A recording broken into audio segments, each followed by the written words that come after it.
This is a Wisconsin Sports Zone update. Well, the first road trip of the season for the Brewers will get underway tomorrow night in Kansas City. Milwaukee heads there after a 5-1 homestand that saw them score at least 6 runs in 5 of the games, all wins. Milwaukee leads the majors in RBIs and stolen bases while ranking in the top 5 in batting average and hits. Again, they'll take on the Royals tomorrow night in KC. Turning to the Packers, the NFL draft just 3 weeks away, with the first round getting going on April 23rd in Pittsburgh.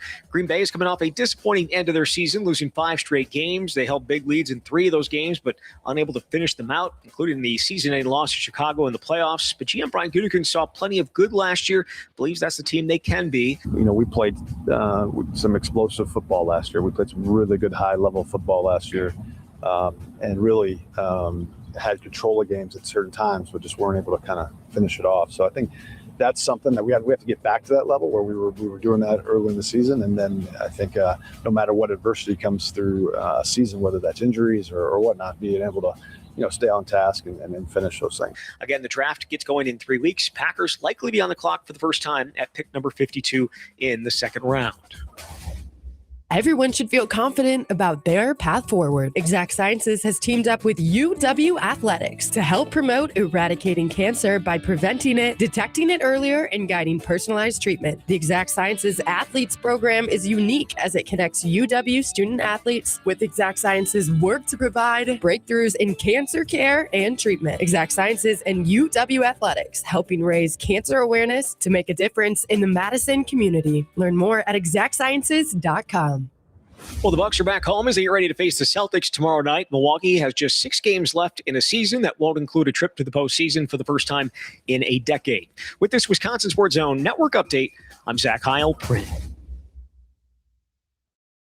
When you ask a question that is fairly benign, as I did when I asked, okay, 3 straight years, 7 seed, how do you get over the top? And in the middle of the answer, it veers to something that's completely detached from what was asked. That is a person that wants to tell you something. That is a person that has something to say, something to make known. And in this case, it was, if he's being honest, there was players upset with their roles last year, and it took a toll on that football team, which of course led into his grade with the NFLPA, which was my follow-up, that Matt LaFleur thinks it certainly had something to do with. And to Matt LaFleur's credit, he said he's got to be better with communicating those things, which he does. You have to be able to, in situations towards the end of games, be able to finish those games and control them. So we played some really good high-level football last year, but just weren't able to kind of finish it off. This is where Wisconsin gathers to talk sports. Packers, Brewers, Badgers, Bucks. The Wisco Sports Show is on the air. Now, here's your host, Grant Bills. Brian Gutekunst from earlier this week, and that first voice, you know that voice, Brian Wood, weekly guest during the season, thanks to Lacrosse Beer House. He was on with Bill earlier today. One of the better appearances a guest has made recently on Bill's show. Ryan brought it, so I'm going to sprinkle in a little bit more audio from that interview throughout the show tonight. But I want to begin with the Packers. Circling back probably one more time. We're gonna dip our toe into this pool one more time. Some of the comments that Matt LaFleur made at the league meetings, the coaches meetings, whatever. They were in Arizona. I thought they were in Florida. I thought they were always in Florida. Weren't they in Florida? One point in time, it doesn't matter. I want to talk Packers to begin the show. And throughout this first hour, unless you just completely and totally reject my show ideas tonight and you just want to talk Brewers and baseball, I'll go with the flow. But I thought it would be cool. There's a couple of very interesting, entertaining stories elsewhere around the NFL. A huge story about Jalen Hurts came out at ESPN, Jeremy Fowler and others, with a lot of good sourcing in the building of how much of a pill Jalen Hurts is to coach and to play with. I think that's interesting. We could pick at that. What's going on with the Steelers? We've kind of just put that on a back burner as a society, as a country in our sports fandom. It's like, oh yeah, they'll figure out Aaron Rodgers and Mike McCarthy maybe. Like, that's still going on. That interests me. We can talk about that. Puka Nakua's in rehab. He might just be the best receiver in football. Checks into rehab. So we can talk about that. In hour number 2, I do want to talk Badgers. We're going to lock that in. At 5 o'clock, I want to talk about Luke Fickell because, as the show title says, if you're watching on the live stream, I think Luke Fickell might be figuring it out. So we'll discuss that at 5 o'clock. But I want to start with football. We'll see how long it lasts. This is the Wisco Sports Show. My name is Grant Bills. Follow me on Twitter, please, and thank you, at Wisco Grant. The Wisco Sports Zone app is the place to watch and listen to the show live if you're not near a radio, if you're not in your vehicle. You can catch the podcast on that app after the fact as well. You can also watch on YouTube if you don't want to throw it on the TV or whatever, like a real psycho, if you need the show on the big screen. The show does have a YouTube account, the Wisco Sports Show with Grant Bills. Very specific name for a show, so it's not too hard to find. Again, that's Ryan Wood. That was at the very beginning of his interview with Bill today, and I appreciate Ryan. Most of the guests we have on our network, I like them all, mostly because every time they come on and do 15 minutes on this show or on Bill's show, they're doing us a favor. They're giving us a free 15 minutes of coverage and analysis of their time. So I appreciate all of our guests, but I really like Ryan because when he comes on, it's pretty clear.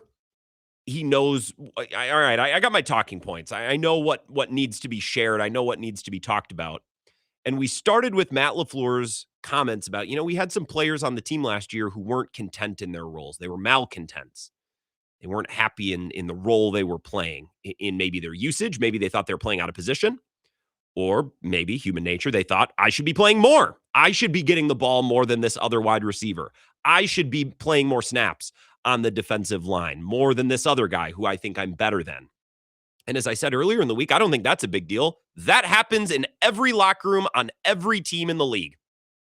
It's the fact that it affected the team. And Matt LaFleur, as I said earlier this week, allowed it to impact the team and to kind of drag the team down. There's not a locker room in the NFL where every player is like, hey, I'm wide receiver 4.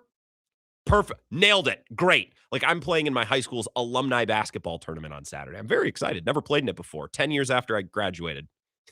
That's when people really start to lace up basketball shoes. Yeah, I graduated 10 years ago. Yeah, I'll lace them up this year. I, for example, will understand my role on this team. I don't need to start. I'll come off the bench. I don't need the rock. I understand my role. The NFL locker room is not like that. There's not a locker room in the NFL where every player is, yes, I'm the 6th edge rusher, and it's a role I embrace. I'm the 4th wide receiver. Just throw me 1 or 2 balls a game. That's good. There's not very, very many O-linemen who are sitting on the bench saying, I kind of stink. I get it. I'll sit back here. If you need me, I'll be coach. I'll be right back here. I'll be down on the end of the bed, right by the blue tent. Just give me a wave if you need me. I'll try to stay warm. You know what I mean? Just let me know. That's not how an NFL locker room works. These guys are competitors. They want to play. They think they're better than the other guy. Or, in certain cases, well, we're playing a 4-3. I think we should play a 3-4 because that better highlights my skills. I'm better as a nose tackle rather than a defensive lineman, or I'm better lined up in a gap, or I'm better putting my hand in the dirt rather than lining up, upright as a defensive end, or whatever it might be. There's players on every team in every locker room in the NFL who are unhappy with their role. The problem with the Packers was it affected things. As Matt LaFleur shared and as Ryan Wood shared, and I'm going to play you the full cut here. It's about a minute and a half long. As Ryan Wood said, it impacted the team. And Matt LaFleur wanted to make that abundantly clear. Here's the full 90-second little comment from Ryan Wood earlier today, Green Bay Press Gazette, PackersNews.com. I think the best part about this is that we don't have to speculate. We just have to remember. Actually, I'm going to play this one first. This one from Ryan Wood. My bad. There's one thing that I know, and that is whether it's a head coach or anybody else. When you ask a question that is fairly benign, as I did when I asked, okay, 3 straight years, 7 seed, how do you get over the top? And in the middle of the answer, it veers to something that's completely detached from what was asked. Right. In no way is connected to the question itself. That is a person that wants to tell you something. That is a person that has something to say, something to make known. And in this case, it was, if he's being honest, there was players upset with their roles last year, and it took a toll on that football team, which of course led into his grade with the NFLPA, which was my follow-up, that Matt LaFleur thinks it certainly had something to do with.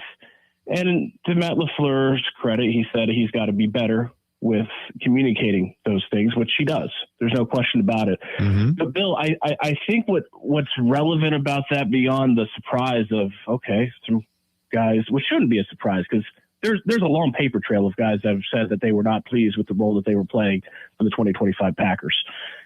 Should not be a surprise. But beyond that, why that's significant is because you look at what this team is right now. And I truly believe on paper, this is a Super Bowl caliber roster. but they are absolutely not a Super Bowl caliber team. Right. And they have not been. And those are two different things. And that is the challenge of this offseason, is to make that transition from, okay, you have it on paper, from being a Super Bowl caliber roster to becoming that Super Bowl caliber team. And buy-in is part of that. The intangibles are part of that. And we talked about, Matt LaFleur's comment, we need guys who are bought in. We need guys who are, fully participating and locked in, which I pointed out on Monday and Tuesday when we discussed this. Matt LaFleur would only say that if there were guys last season who weren't all the way bought in. If there were guys who weren't completely and totally jacked and showed up with complete and total buy-in. Like Matt LaFleur wouldn't broach it. He wouldn't say, well, we need to find guys who are really bought in. That's going to be important this year. He wouldn't say that if everyone was bought in last year. It wouldn't even cross his mind. Why would it? My team's bought in. It's not a concern of mine. It's not something that I feel the need to bring up unprompted, again, in a media scrum. Unprompted. He brought up the guys were malcontents in their roles, not happy with their roles. Brought up that we need to find guys with buy-in. These are subjects that Matt LaFleur brought up. He wanted that out there. He wanted that known. Now, when I heard Matt LaFleur's comments, my mind first went to the wide receiver room. How does Dontavian Wicks feel about his role? It was clear before the season even started that Jayden Reed was concerned about his role. Buy in as much as you want to those reports from Adam Schefter that Jayden Reed and his agent Drew Rosenhaus had a meeting with the Packers to discuss his status as the Packers' number one wide receiver. But that is a thing that happened. Whether it was presented in a way that was more dramatic than it needed to be, probably was. But it still happened. It's a thing that happened. Jayden Reed and his agent went to the Packers and say, I'm good though, right? Like I'm getting the rock, right? And the Packers were like, well, sure, if you catch it and you stay healthy all year, probably. And he couldn't catch and he couldn't stay healthy. Christian Watson came back and was dominant. Tucker Kraft, when he was healthy before his injury, was dominant. And then Jayden Reed came back at the end of the year and, made some nice plays, dropped the biggest ball that was thrown his way of the year. But again, moved on, whatever. But Jayden Reed was concerned with his role. Romeo Doubs a year ago was concerned with his role to the point where the Packers suspended him. It's so easy to forget because it didn't matter and who cares. But Malik Heath wasn't satisfied with his role, and he was the last guy on the roster. If there was ever a player on an NFL roster who should have been able to recognize and identify their role, it's a hard thing to do, and it's rare in professional sports. But if there was a player on the Packers roster who should have been able to say, you know what? I got a good thing going here. I'm not the number one guy, but I can play an important role and I understand my role. It should have been Malik Heath. And even he had to kind of go off the handle. The Packers didn't travel with him, didn't bring him to New York. And eventually he was just completely and totally cut. So he wasn't happy with his role. Reed at a certain point was concerned about his role. Less than a calendar year ago, well, a little bit more than a calendar year ago, but last calendar season, Romeo Doubs wasn't sure and wasn't completely and totally thrilled with his role. They suspended him. So my mind, of course, goes to wide receivers. Are they getting the ball enough? Are they being used enough for their liking? And that's something that, we broached last night talking about Dontavian Wicks' future with the team. If they're planning to extend Jayden Reed, and I'm not sure that they will. I would love to hear Packers fans, your thoughts on that. I'm not sure.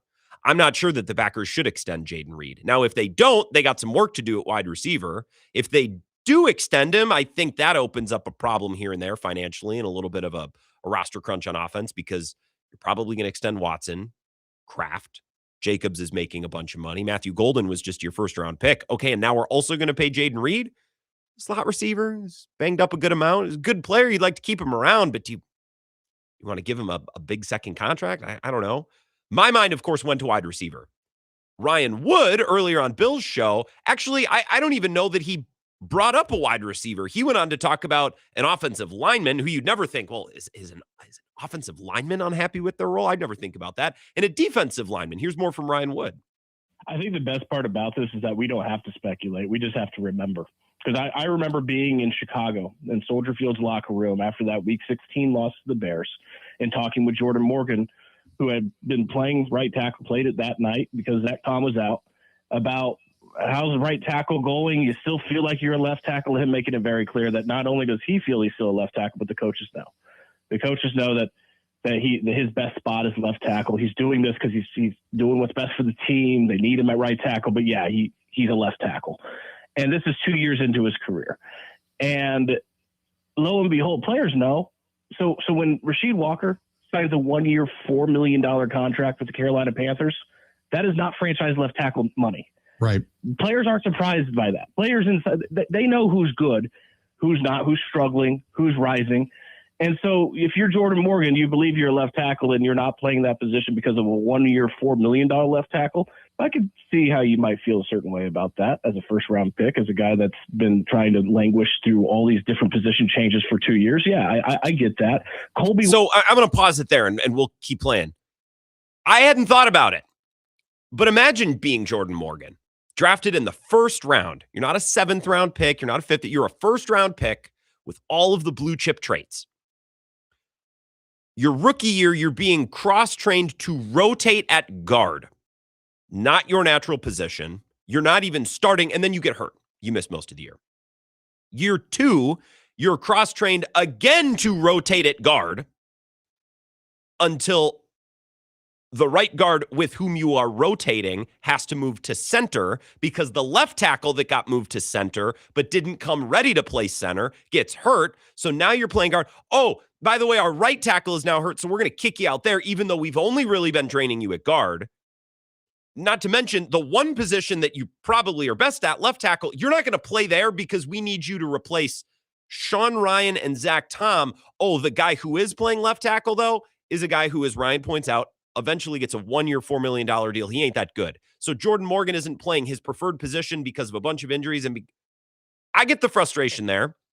Now, again, let's pick it up with Ryan Wood here. He goes on to not a wide receiver who is a malcontent. That's easy for me to see. But he points out an O-lineman and then a D-lineman as well. Colby Wooden. Did you see, Bill, what he said when the first time he talked with Indianapolis Colts reporters? Yep. He was asked, what did you think of the trade? And first he was shocked because he felt like he played pretty well last season, which he did. He did play pretty well last season against the run. And second, he was excited because despite playing well last season, he was playing nose tackle. He's not a nose tackle. And he doesn't anticipate being a nose tackle with the Colts. Right. He feels like he can actually play in his position. That was pretty interesting. So that's a full comprehensive breakdown of players who maybe weren't happy with their roles. The wide receivers, that's easy to see. That's where my mind first went. Players have been suspended. We've got reports that Jaden Reed in the offseason wasn't happy with his role. So that's clear and easy for me to see. We have Dontavian Wicks trade rumors. But then Ryan Wood said, well, also don't forget about the O-line and the D-line. Like, geez. You know how you fix all this, by the way? You know how you fix all of this? You know how Jordan Morgan doesn't become an issue or a malcontent with his position? You know how Colby Wooden doesn't become an issue or a malcontent with his alignment? You know how Jaden Reed or Dontavian Wicks don't become issues in the middle of the season because of their positioning? How they don't become malcontent? You know how to fix all of this? Winning! You win more games. That's how you fix it. That's how you don't lose 5 in a row to end the year. You don't blow the game to Cleveland. You beat Dallas or you beat Philly. You don't lose to Carolina at home. You don't blow that second game to the Bears. Winning! That's how you deal with all of this. I always bring up this example, so sorry if you've listened to the show for a while, but I listen to the Bill Simmons podcast a good amount, less this year just because I've been less tapped into the NBA.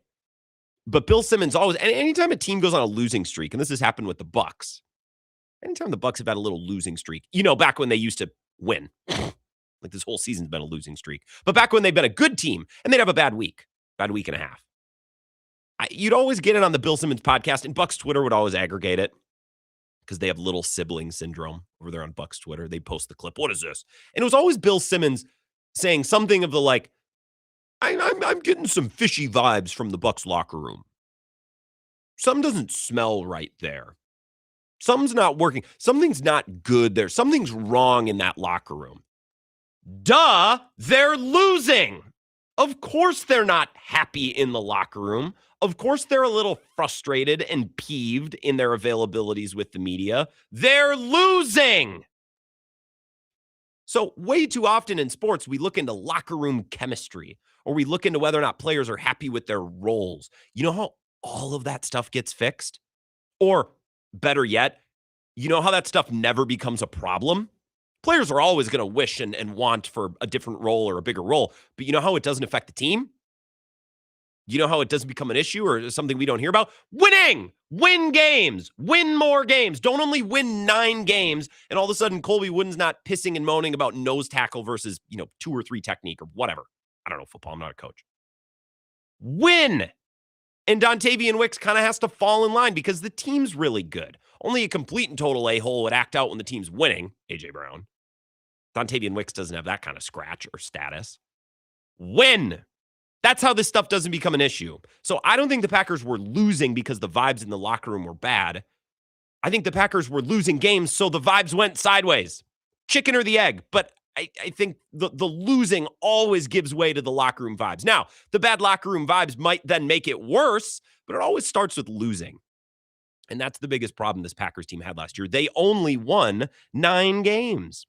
Your phone calls on the Packers, and I also want to discuss, a topic tucked into this whole thing in the middle of the burrito is whether or not the Packers should extend Jaden Reed.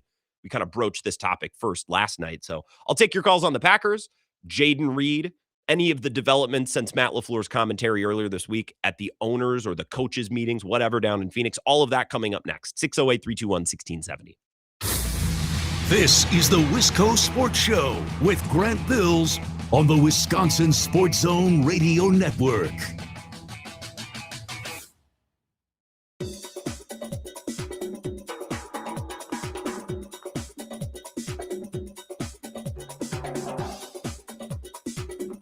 The Wisco Sports Show will resume in 3 minutes.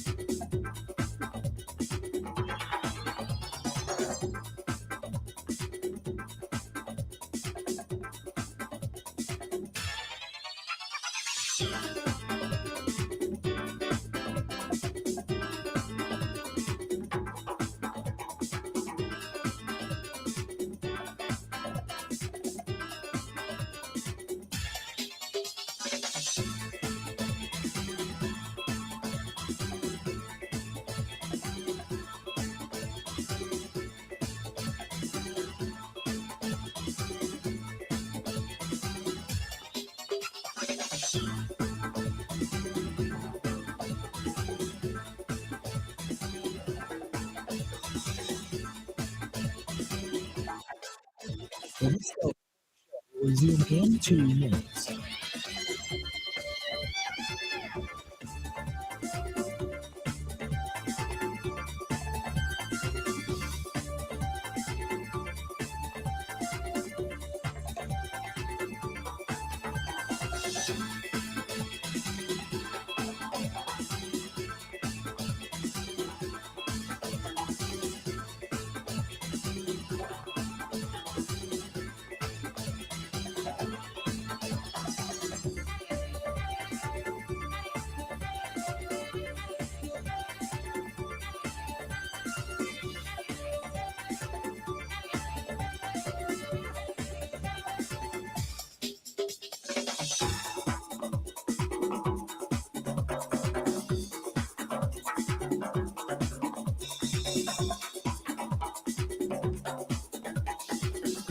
The Wisco Sports Show will resume in 1 minute.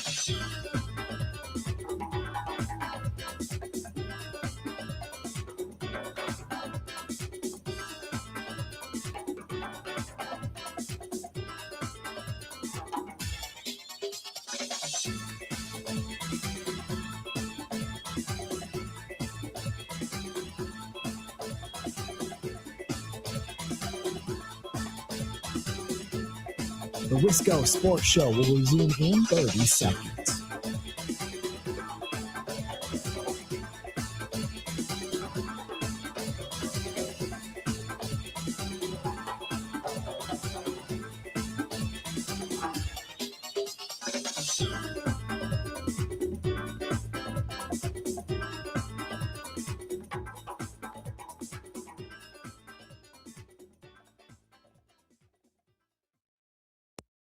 Now, here's the thing. All 32 teams have guys playing out of position. That happens for everybody because injuries hit every team in this league. And when injuries hit, you have to move guys to compensate for who's not there. The question is whether or not you embrace and accept those rule changes or not. And according to Matt LaFleur, not everyone did last season. We don't know who accepted it more than others behind closed doors, but we know that there was quite a bit of jostling around. A little bit more from Ryan Wood earlier on Bill's show. I think it's a great point. Every team has guys who are unhappy with their roles. That's how the league works. I told you that on Monday. So when I heard Ryan say that today, I was like, yes, I'm getting one right. It's the fact that Matt LaFleur and the Packers allowed it to become an issue, and I think it was an issue because the team was losing. I think every locker room in the entire NFL has a seed here, there, everywhere for a little dissension, for a little frustration. You think every single guy in all these locker rooms just, I love all the other 52 guys, my best friends. Think you think so? Do you like all the people you work with? Now I do, clearly. Everyone in my building. But speaking of you here, I'll ask the questions. It's my show. Do you love everyone you work with? Like, is it just you just can't get enough of them? They're your best friends.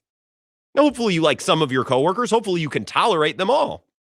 And I think in an NFL locker room, all the different players from all the different corners of the country, all different age levels and all different contracts, I think guys can like and tolerate each other when the team is winning, when things are going well.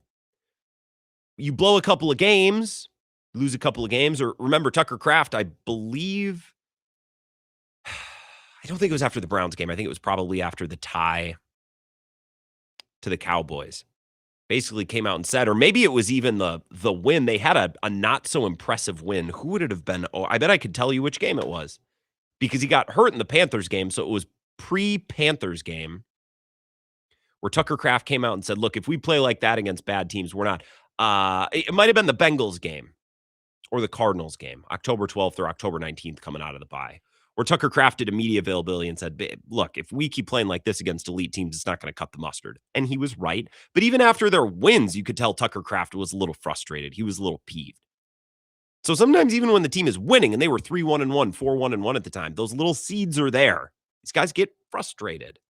They're professionals who make lots of money and are putting their bodies on the line every week to play a game. They're competitors to win the game.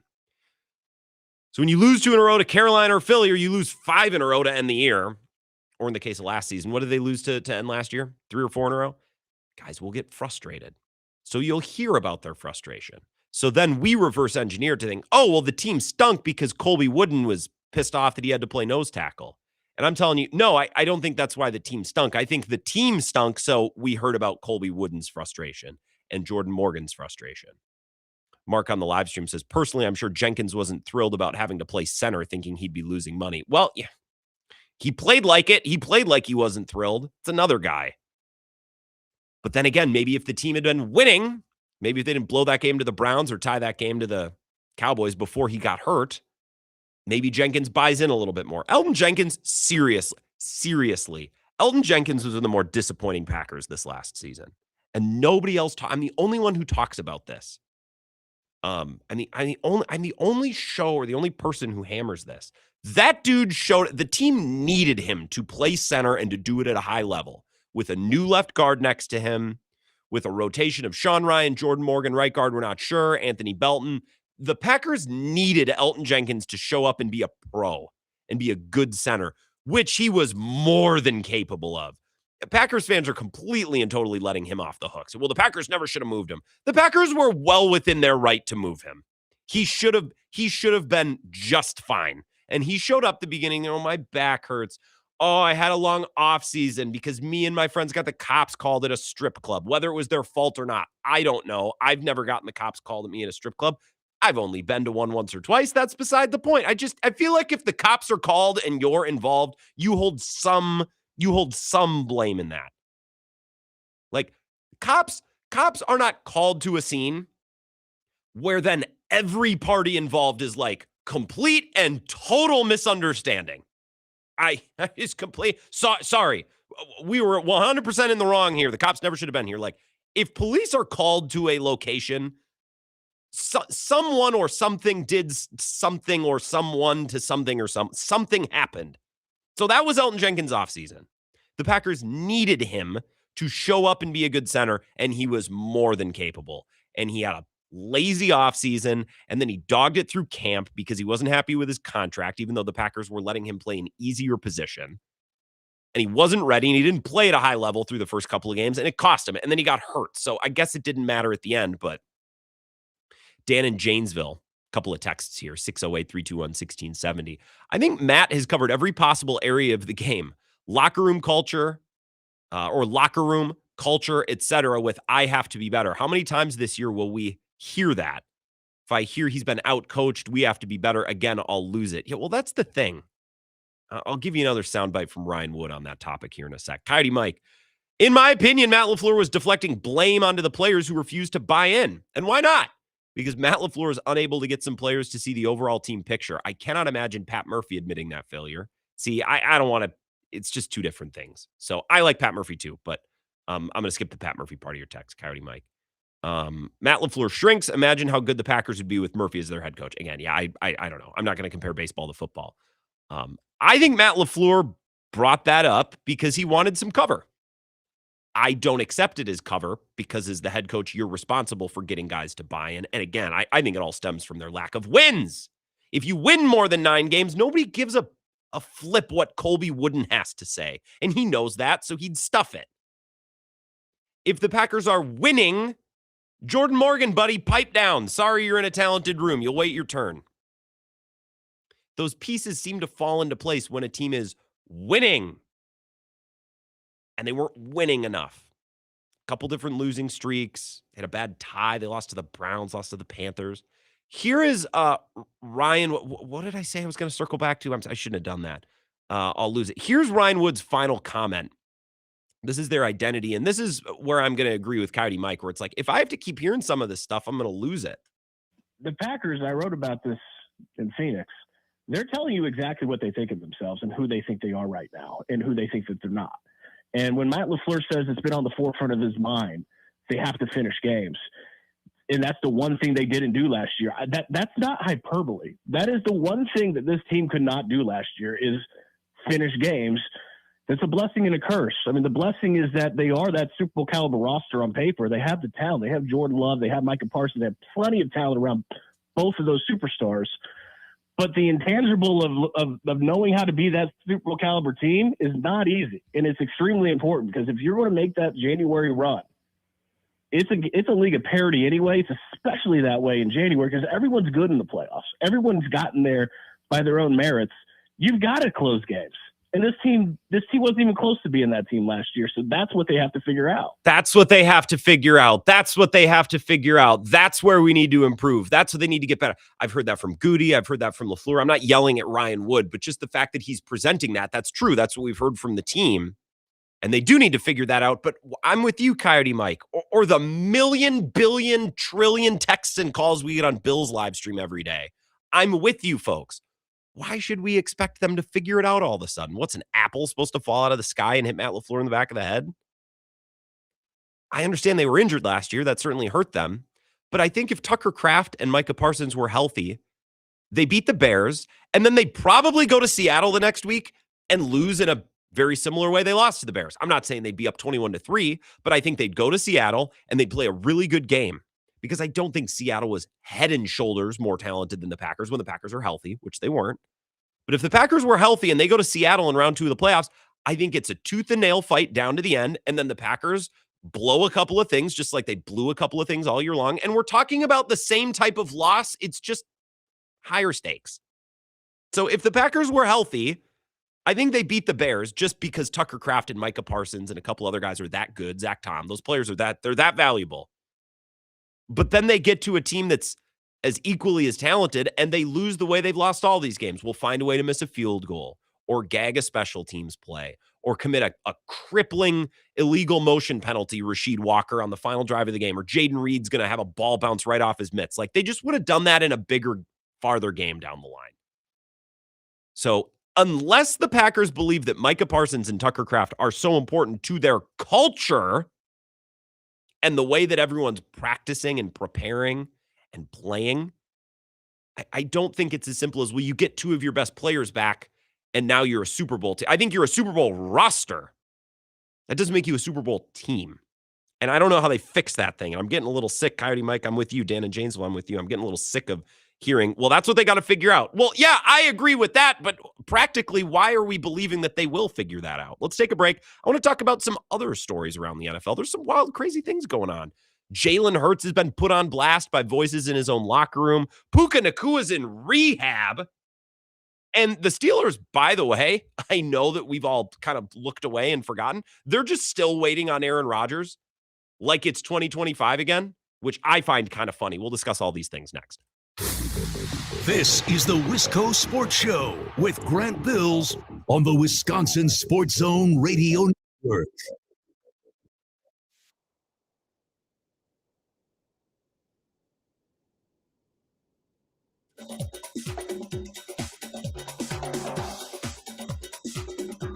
The Wisco Sports Show will resume in 5 minutes.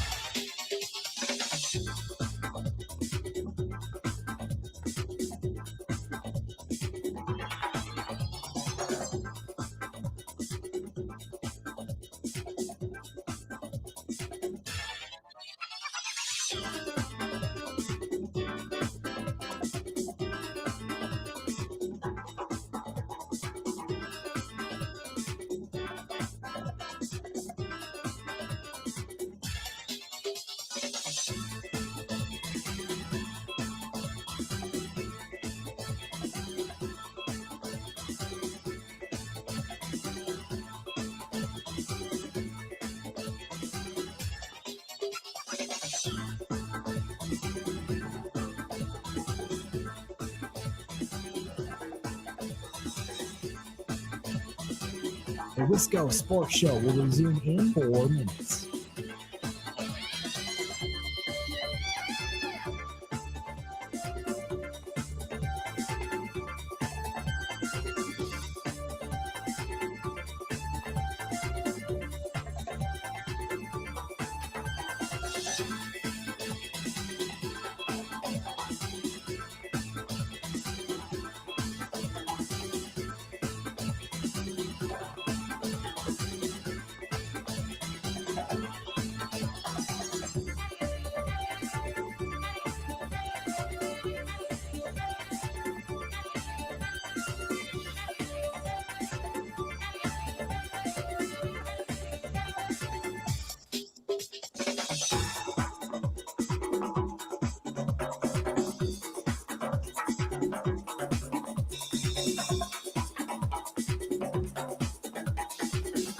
The Wisco Sports Show will resume in 3 minutes.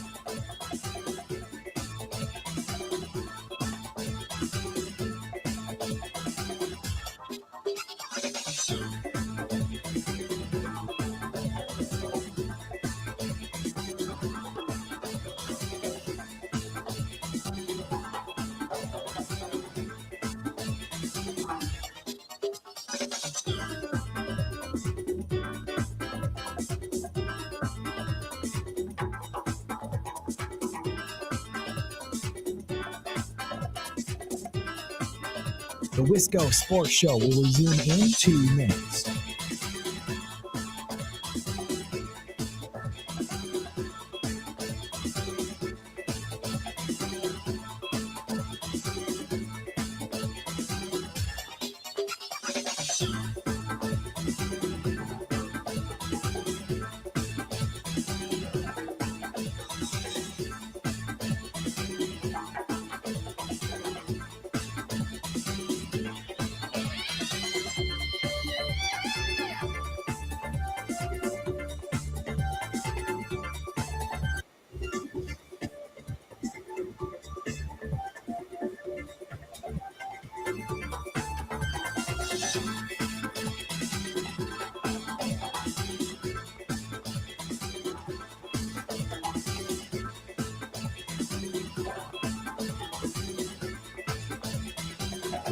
The Wisco Sports Show will resume in 1 minute.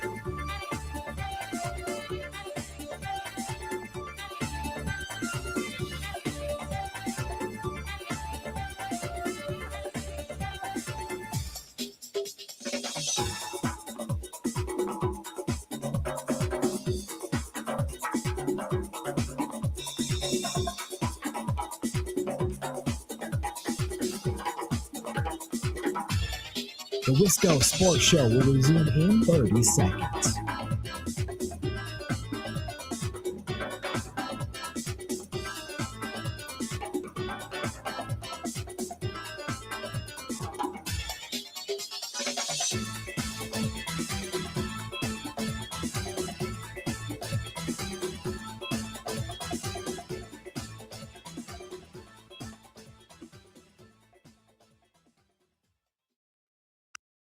And I cannot believe that this is where we're at. I am stunned that this is still happening right now. That Aaron Rodgers and the Steelers in 2026, with Mike McCarthy as the head coach, are still going through this process. It's absolutely ridiculous. Mike McCarthy was also at the league meetings this week, and speaking to the assembled news media, McCarthy was obviously asked about Rodgers. And McCarthy gave a quote saying that this is now his 20th year, and like he had a couple years off, but his first year as an NFL head coach was in 2006. And he was asked at the league meetings 2 decades ago if Brett Favre was going to come back. And now fast forward 20 years later, and he's being asked again about a future first ballot Hall of Fame quarterback if he's going to come back. And McCarthy says this with like a laugh and a chortle. Ha ha. Isn't this funny? Isn't it amusing? And Mike McCarthy also, every chance he gets, just says, I can't believe I'm the head coach of the Pittsburgh Steelers, my childhood team. Like he won a contest or something. Nick Kostos, you bet. I love Nick Kostos. Actually, I think one of the best ranters. Like, how is he not on ESPN radio? How is he not on Fox? I love that dude. Just ranting about what's going on in Pittsburgh. We can continue to talk Packers. I want to talk Badgers. I think Luke Fickell's figured it out, folks. We'll discuss at 5 o'clock. But we led with Packers, and there's a couple of other crazy stories around the NFL right now. This huge story with half a dozen Eagles sources not burying Jalen Hurts, but, these idiot offensive coordinators. Oh, A.J. Brown's such a pill. Yeah, just so you know, this quarterback's no walk in the park either, all right? That was kind of the spirit of the story from Jeremy Fowler and others at ESPN. Significant story. Pittsburgh's still waiting on Aaron Rodgers, which, as Nick Kostos said there, and actually I want to play you one more soundbite from Nick Kostos, is kind of insane. Puka Nacua, speaking of insane, is also in rehab. So that's going on. This is a little bit, I just want to close the loop with Nick Kostos. To the Steelers fans out there in the audience, do you understand how stupid all of this is? How bad all of this is? And that I know the Steelers made the playoffs last year. I understand. I get it. And I'm the biggest Aaron Rodgers fan, period. I think he's the 7th best quarterback in the history of the NFL. First ballot Hall of Famer. One of my favorite quarterbacks ever. I think he's shot. I don't think he has it anymore. And I think this is going to end in absolute disaster for the Pittsburgh Steelers. So it's funny. When I was at the Combine, and I would go out and about, I'd get cocktails. I'd go to bars at hotels, talk to people. I'm an optimistic person on McCarthy. It's like, well, he's got his assistants. He's got his thing. Good offense. It worked in Dallas. And I would talk about this with people, and they'd be like, oh, come on, man. Like, no one thinks this McCarthy Steelers situation is going to work. Not saying everyone's right, but the collective belief around the NFL is not high on what's going on in Pittsburgh. I don't think them waiting on Aaron Rodgers is the most insane thing ever. If I was a Steelers fan, I'd be like, how are we in the bajillionth straight off season in this spot where it feels like we're no closer to bottoming out and we're no closer to actually getting better, and we're maybe farther away than ever before than actually having a quarterback of the future? It feels like Steelers fans could have gone to bed 4 years ago, woken up today. Not a single thing has changed, except they went from black Tomlin to white Tomlin, offensive Tomlin. Like, he's kind of the same coach. Won a Super Bowl a long time ago. Respected, I guess. Tomlin seems to be respected more than McCarthy. They went from black Tomlin to fat Tomlin. That's what they did. If a Steelers fan went into a coma 4 years ago and woke up today and said, certainly we've drafted and found a quarterback, it's like, actually, they're not even working on it, buddy. We're not even trying. It's ridiculous. The waiting on old Aaron Rodgers thing, him and Ha in the offseason, that's secondary to me. It's more of an organizational thing. Like, how have they not changed positions organizationally in what feels like forever? Steelers fans I could have just gone to sleep for the last 5 years. Woke up, nothing changed. Still don't have a quarterback. In fact, they're not even trying. Yeah, man, we're not even working on it. 608-321-1670. Wisco Sports Show. Who's this? Grant Bills. Happy Holy Week. Happy Holy Week, Cone Roller. Can I say something about Holy Week really quickly? I'm sorry. I can't get to, well, I could, but I can't do Holy Thursday, Good Friday, Easter Vigil, Easter. Now, growing up, we'd hit a lot of those. I went to Catholic school. So I really wanted to go to Good Friday Mass tomorrow. I think Good Friday Mass is one of the most powerful experiences that you can have in a church as a Catholic. I think that's always been the way that it works for me. There's not a church in Madison, and there's like 6 Catholic churches. They're all at 3 p.m. And I understand that, like, spiritually, that's when the crucifixion happened, and that's when but like, when is the working man when am I supposed to be able to go to church? Can we not have a 7 or 8 a.m.? Can we not do an early morning Good Friday Mass for those who have a show to do? We can't miss a Friday show and also want to go to church. So I just thank you for letting me get that off my chest. You don't have to add to that if you don't want. I just needed to say that.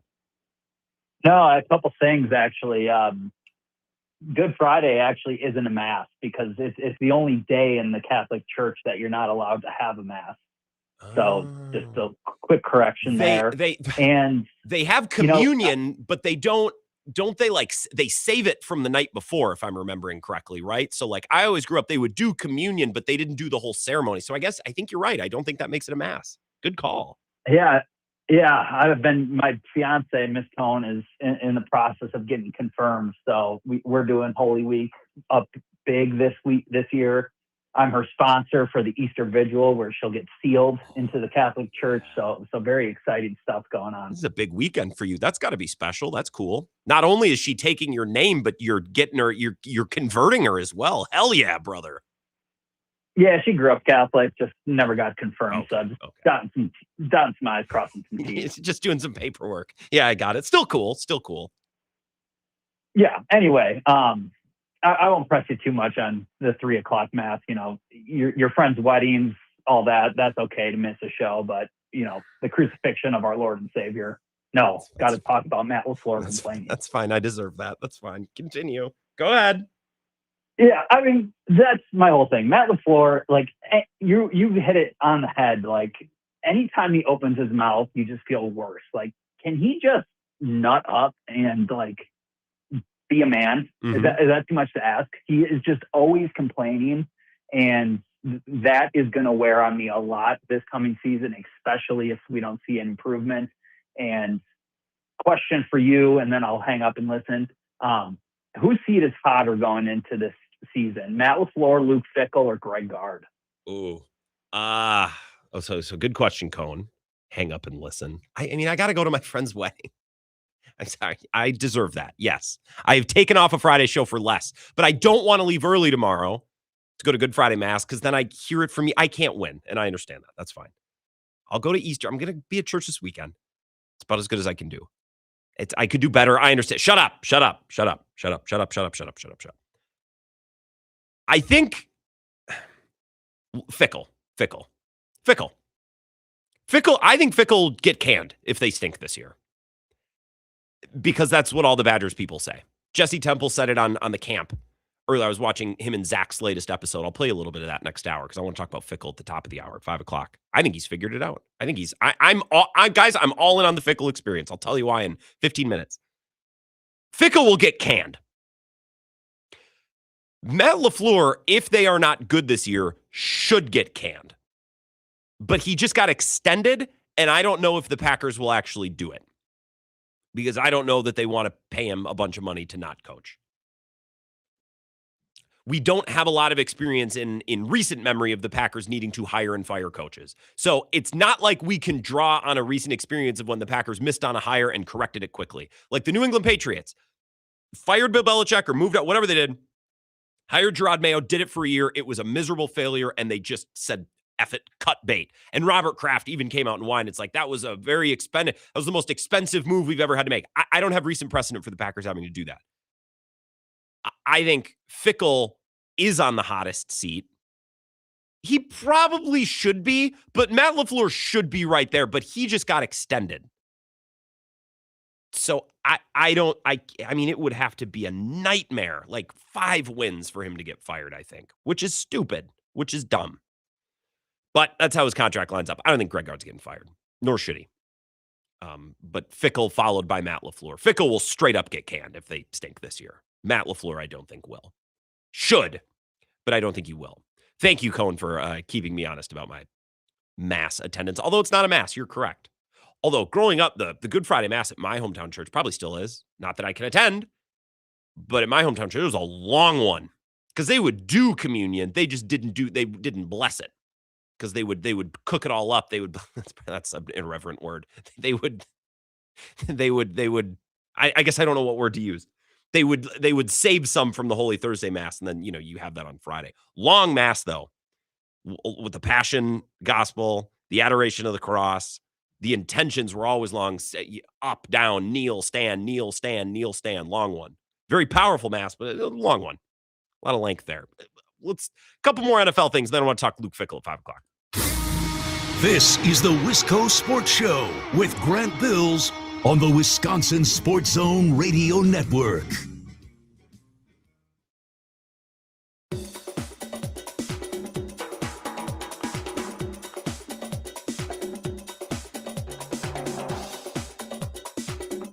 The Wisco Sports Show will resume in 3 minutes.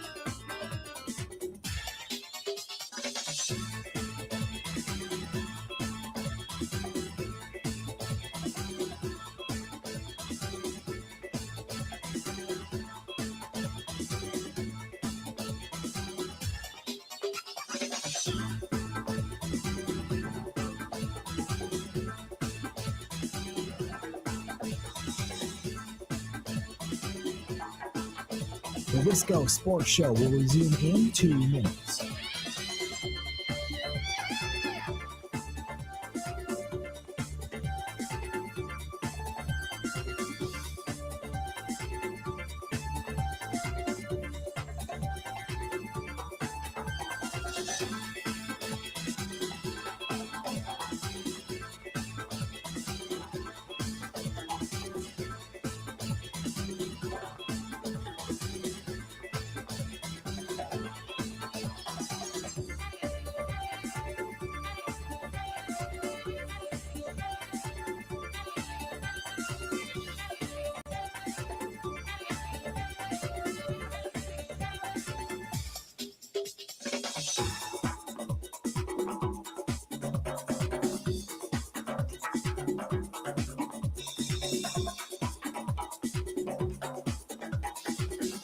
The Wisco Sports Show will resume in 1 minute.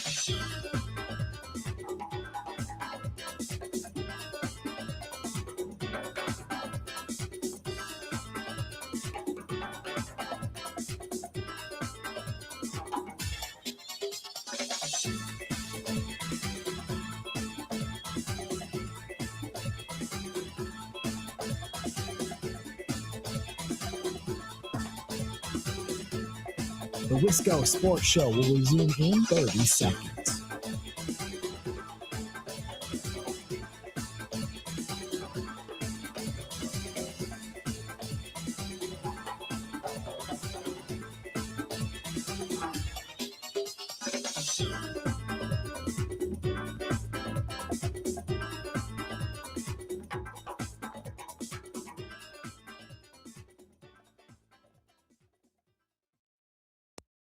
Can you make the comparison with Russell Wilson in Seattle and Jalen Hurts in Philadelphia?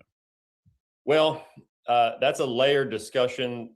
You know, they are different people, different players, but that comparison is not lost on some people, including some in the Eagles building that do see some similarities. Jeremy Fowler on the Dan Patrick Show. Jeremy Fowler at ESPN with a long story. Lots of sources in and around the Eagles organization. I wouldn't say it's a hit piece on Jalen Hurts, but it doesn't make him look good. I'm going to use an aggregation account to deliver you some bullet points. I did read the story. I hate doing this. Dove Kleiman, a couple bullet points here. Hurts was the person who called 4 verticals on the Eagles' last play of the 2026 playoffs, not Kevin Patullo.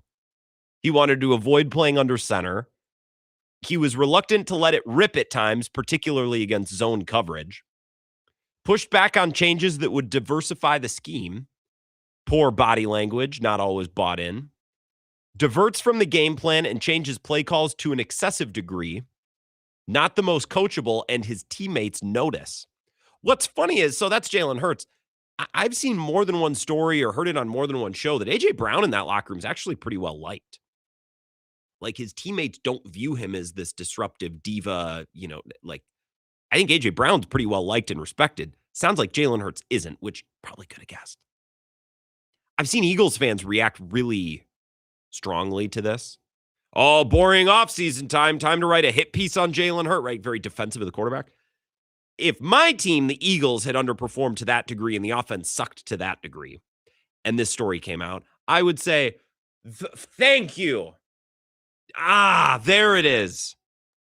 That's why the offense stinks. But fans don't operate that way.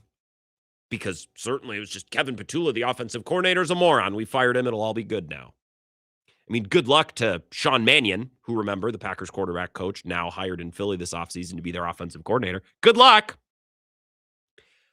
The Eagles are such an interesting competitor. I wouldn't call them a rival. I'd call them a competitor to the Packers because they ebb and flow and come and go year to year, where it's like that could be the greatest football team on earth, or they could miss the playoffs, or, you know, be bounced in the wild card at home by the Niners, who don't have any of their good players.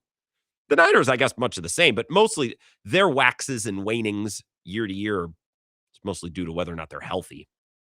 Brock Purdy gets hurt a lot. Nick Bosa's been hurt a couple of times. Trent Williams been banged up. Fred Warner got hurt. Christian McCaffrey sometimes banged up. Brandon Ayuk blew out his leg and then went completely and totally off the reservation. So, like, that's the Niners thing. But I certainly like the NFC a lot better if the Eagles are melting down because nobody in the building likes the quarterback. I would certainly like that to continue. That'd be good. Good. Keep that going. Puka Nacua is also in rehab, which is kind of crazy. We're to the point with Puka Nacua. He should be a bulletproof extension candidate. In fact, I think if he was a church boy, a choir boy, they might have extended him already. Jackson Smith and Jigba got paid. Now they won the Super Bowl, sure. But I think Puka Nacua is better. Puka Nacua might be the best receiver in football. Not to be hyperbolic. He's different than Jamar Chase or Justin Jefferson, but I watch Rams games and I watch some of the crap that guy does. And I'm like, how is there anyone better at that than him? He's unbelievable. And the Rams are like, oh, I don't want to pay this guy. And this is why you heard it on the combine too. You know, it's funny. I swear I'm not talking out of my butt. When we were at the combine, you know, you'd go out and you talk football with people and like, you just hear like, yeah, you know, this team kind of that way. Oh, yeah, Mike McCarthy this, McCarthy that. Like, Puka Nacua should be extension eligible. He is extension eligible. It's his 3rd year. Or he's going into his 4th year, which is when the elite guys get extended. And just the buzzer on the combine is like, the Rams don't really feel great about giving him $120 million guaranteed dollars, which is what it would take. And we see why a little bit. It's like this guy was at BYU and now is rich and famous and is not handling it well. So I don't know. I hope that he gets clean and in rehab and he figures it out and he's great because he is a badass. And again, he might just be the best receiver in football. But turmoil with the Rams, turmoil with the Eagles. Things are setting up great for the Packers next year to win 9 games and be a wild card and lose in the first round. Let's talk Badgers next. I think Luke Fickell's got this thing figured out. We'll discuss next.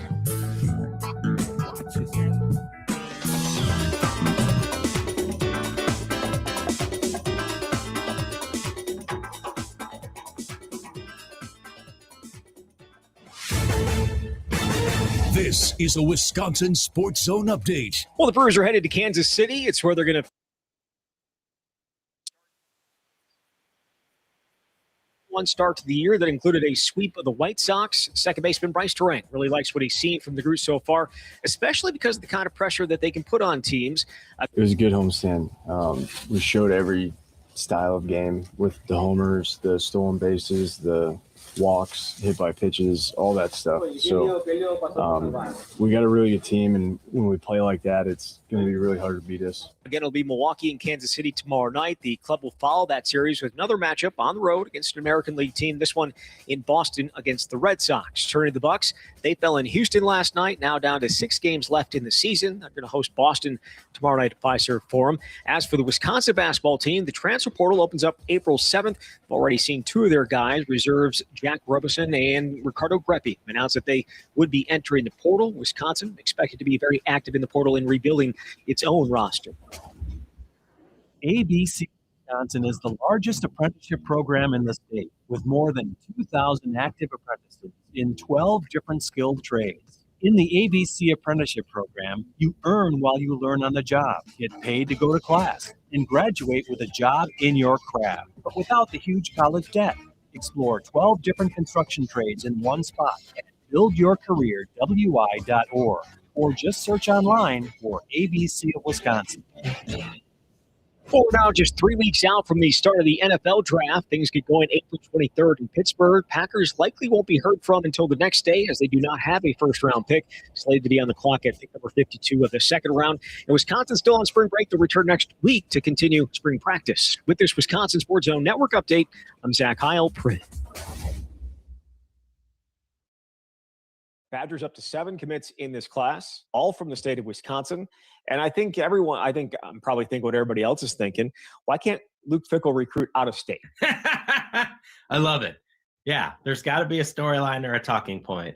For as much as we've discussed the last couple of years, the staff's inability to hang on to the top end recruits in this state, they deserve a lot of credit for what they've been able to do this year or in the 2027 recruiting class. And obviously, it is to be determined how this unfolds. As a staff, you're going to have to win this year to have an opportunity to coach these guys, and the players that come in are going to have to develop so that they can become the players that a lot of people think they can be. It doesn't happen right away, but this was a year where Wisconsin had the benefit of a super talented class with a bunch of D1 dudes. Some years there might only be one player who's worthy of a Division I, or I won't say Division I, of a Wisconsin level scholarship, or that the Badgers believe is their guy. And this year there happened to be 8, but they've gotten everybody so far. The only uncommitted player that has the offer right now is Kingston Allen, the running back, who we're certainly going to be paying attention to now to see if Wisconsin can keep this thing rolling.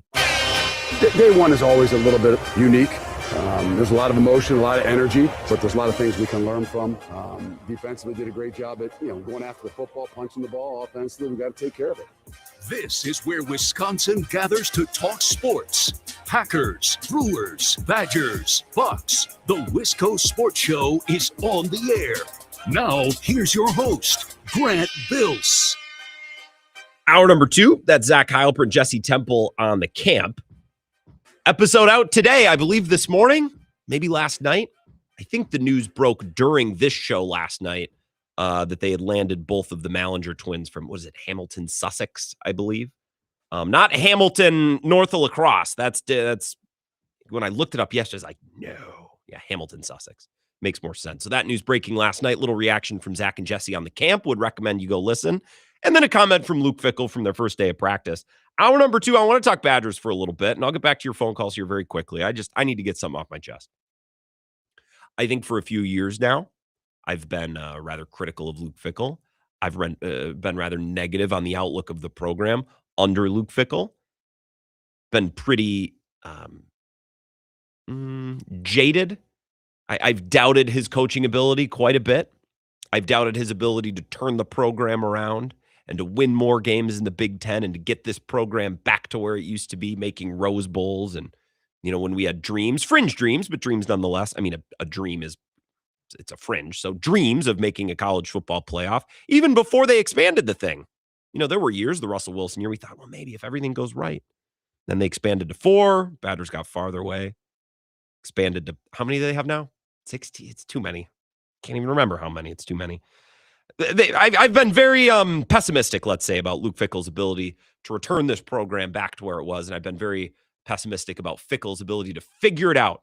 But I tell you what, today is the day, April 2nd, 2026.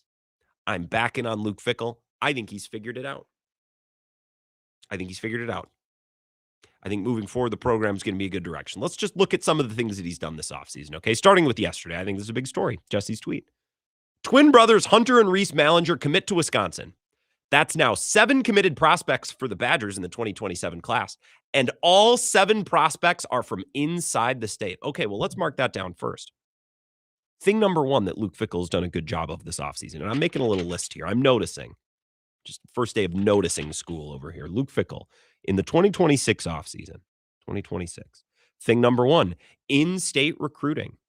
In-state recruiting. Again, as you heard Zach and Jesse talk about, 7 commits in the 2027 class so far, all in the state of Wisconsin. So he's built a wall. They're committing and recruiting the state of Wisconsin. That's bullet point number 1. In-state recruiting. I'm going to write that down. Sometimes I like making lists on the air. I just like making lists, pen and paper, not on a Google Doc. Okay, so number 1 is in-state recruiting. They're doing a great job there. All right.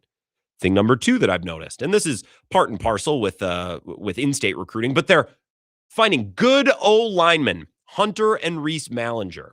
That's a thing that Wisconsin has started to do this offseason. Recruiting O-line.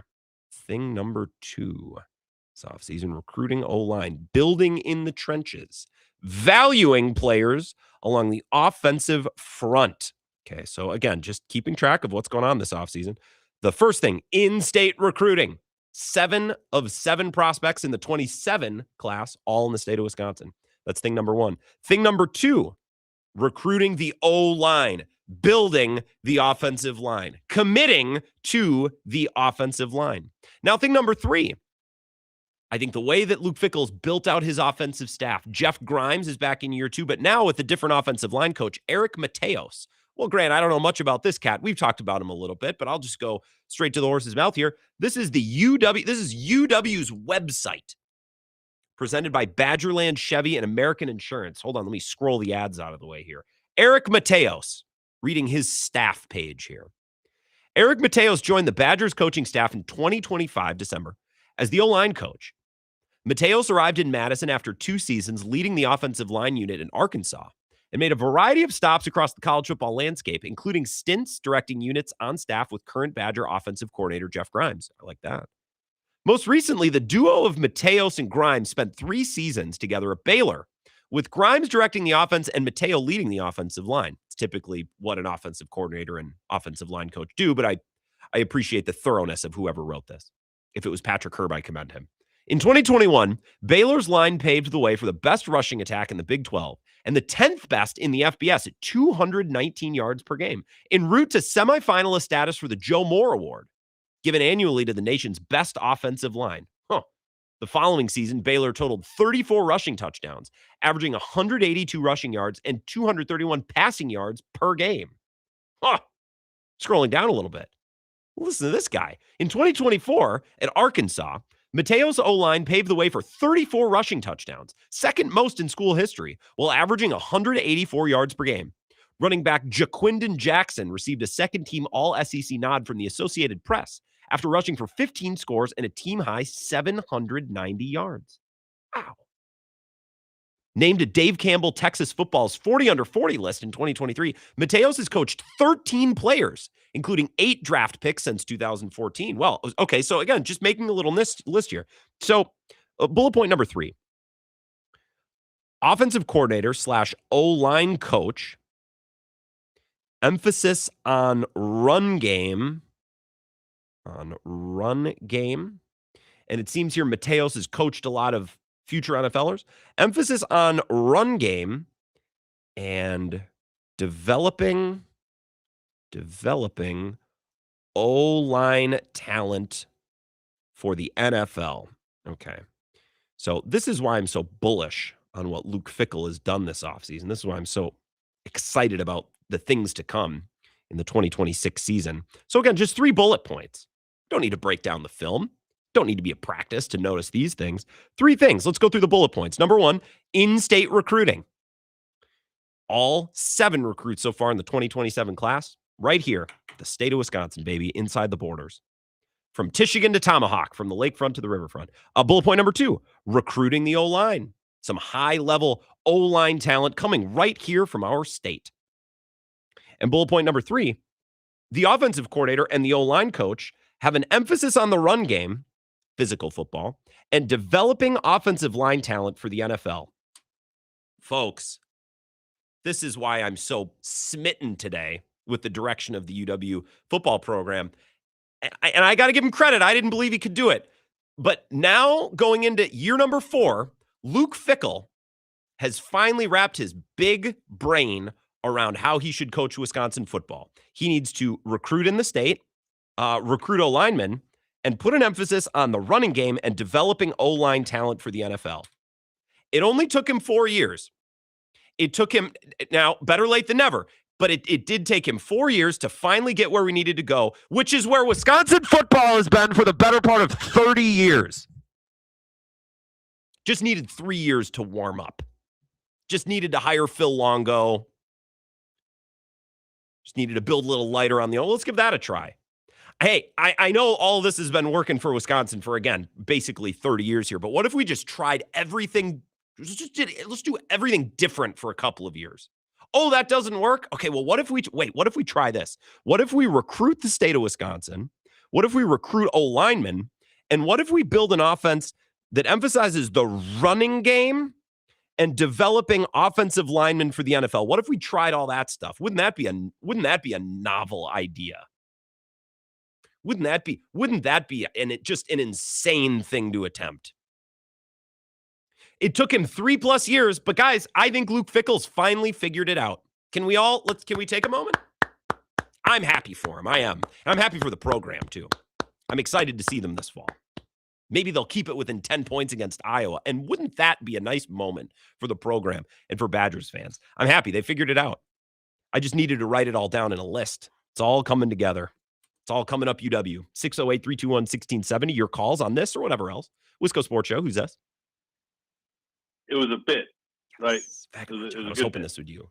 Well, I mean, what do you mean? Is it a bit? Are you not excited about the direction of the program? They've turned the corner.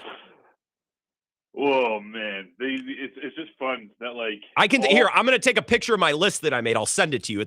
You're clearly not understanding. This is outstanding news. Why do you not sound happier? What I love is the discourse, right? Luke Fickell has been an absolute gift for content creators in the state of Wisconsin. Mm-hmm.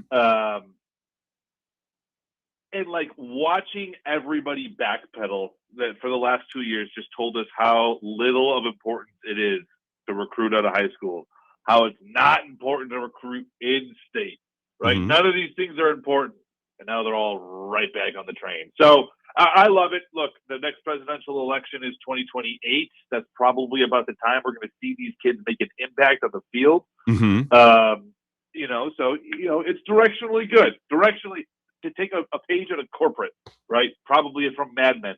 Directionally, we're going the right way. Mm-hmm. The problem is everything you just highlighted is we lost 37-0 against Iowa last year. We brought in a portal class that everybody wants to drool over. It's ranked 50th in the country, and we've got a buffoon at head coach that has proven nothing in the portal era or the modern era of college football. Am I back in?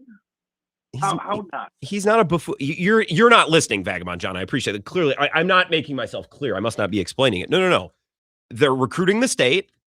They're recruiting O-line, and now they're putting an emphasis on running the ball and developing O-line. He's not getting it. Just keep listening, Vagabond John. It'll land for you. A buffoon of a guys. He's got the Rosetta Stone. He figured it out. Now, they did lose 37-0 to Iowa last year, and that was made especially bad by the fact that they built their whole offseason program last year around beating Iowa. So yeah, that's bad. But they didn't have what we have now, which is the knowledge that they need to recruit in the state, recruit offensive line, and build an offense with an emphasis on running the ball and developing O-line talent. Now we're good now. We're good. So forget about the loss to Iowa. Vagabond, you're living. I go back and listen to the podcast. You weren't listening when you were on hold. I'm sorry. Maybe as a host, I need to do a better job. This is why I wrote it down. So I know not all of you are writing these things down. This is why I made a list.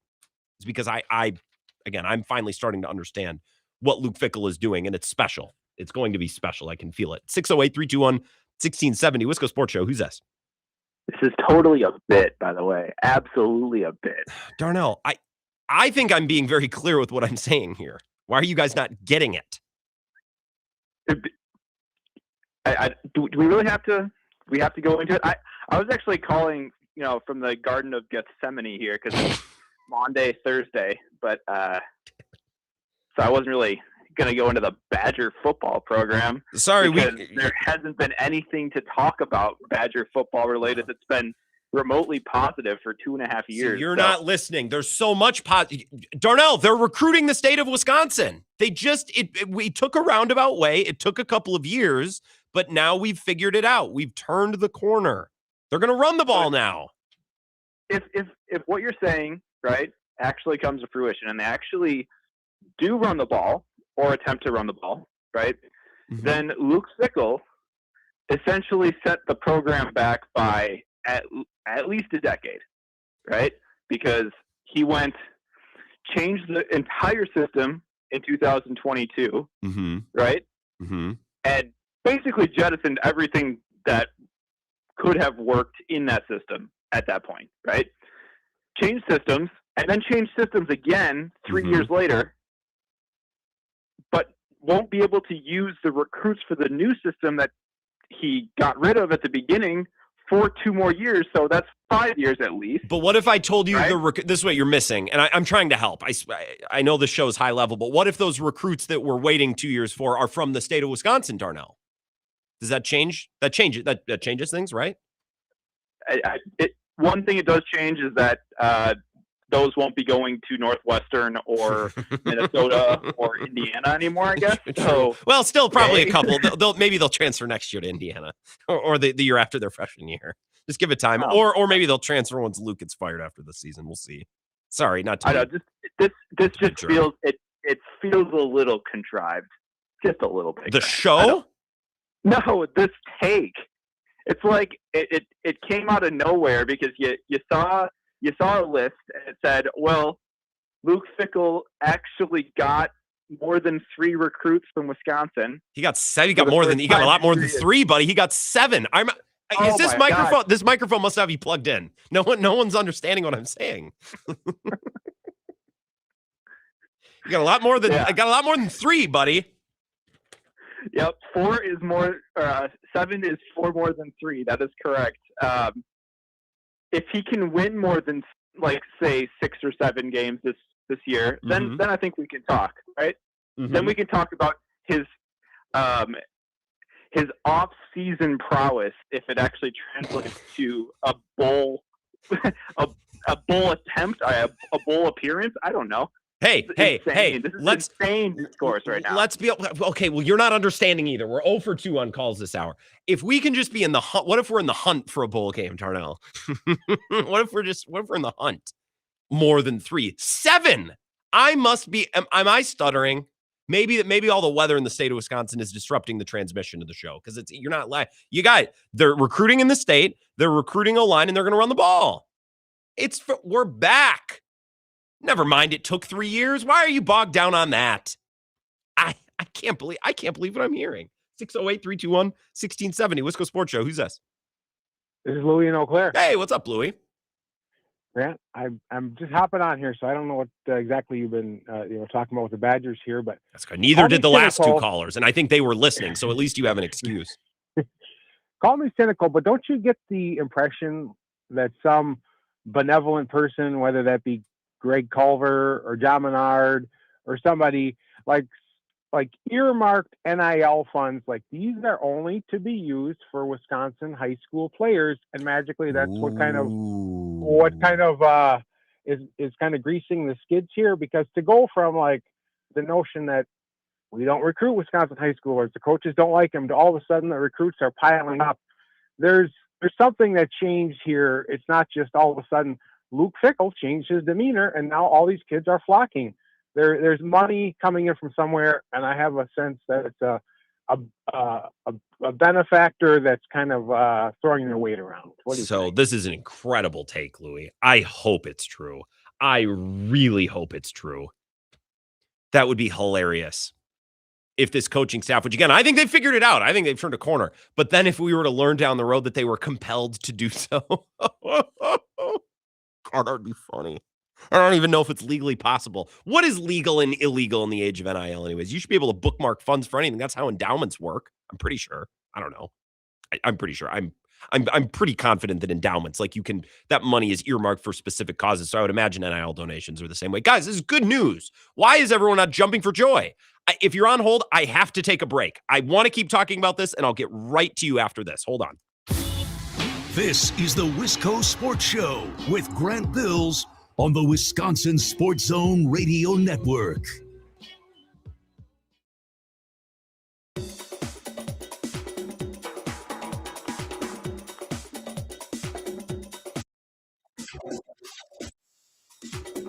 The Wisco Sports Show will resume in 3 minutes.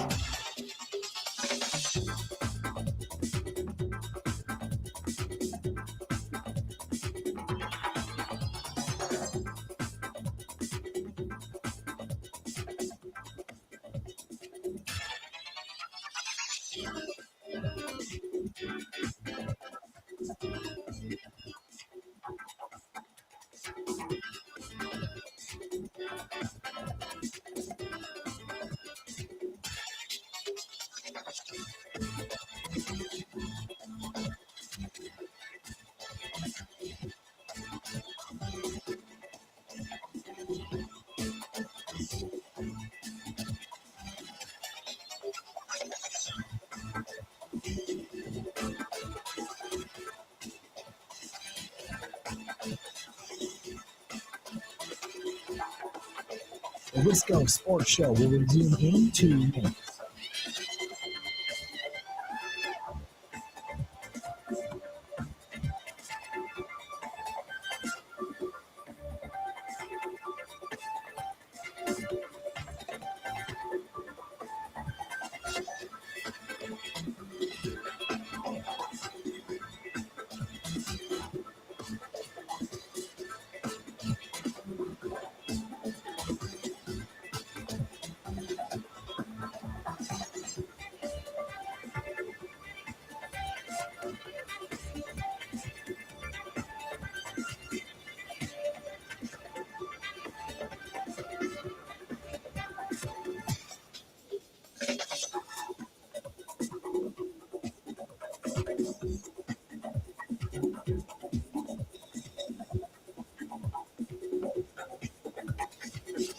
The Wisco Sports Show will resume in 1 minute.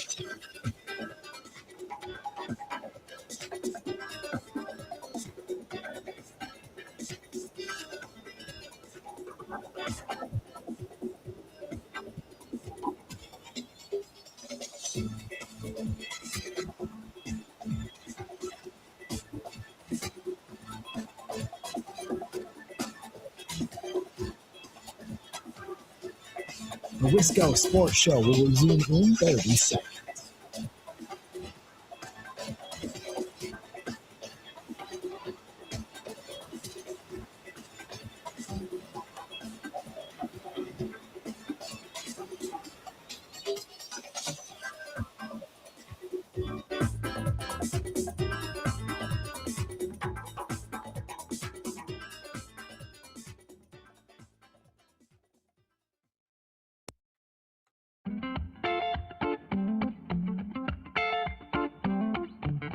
Right back at it, the Wisco Sports Show. We'll check in with Zach and Ebo. They're getting lined up at Monks and Sun Prairie for Thorson and Heilprin coming up in about 35 minutes. Get out to Sun Prairie, make the show tonight. Should be a good time.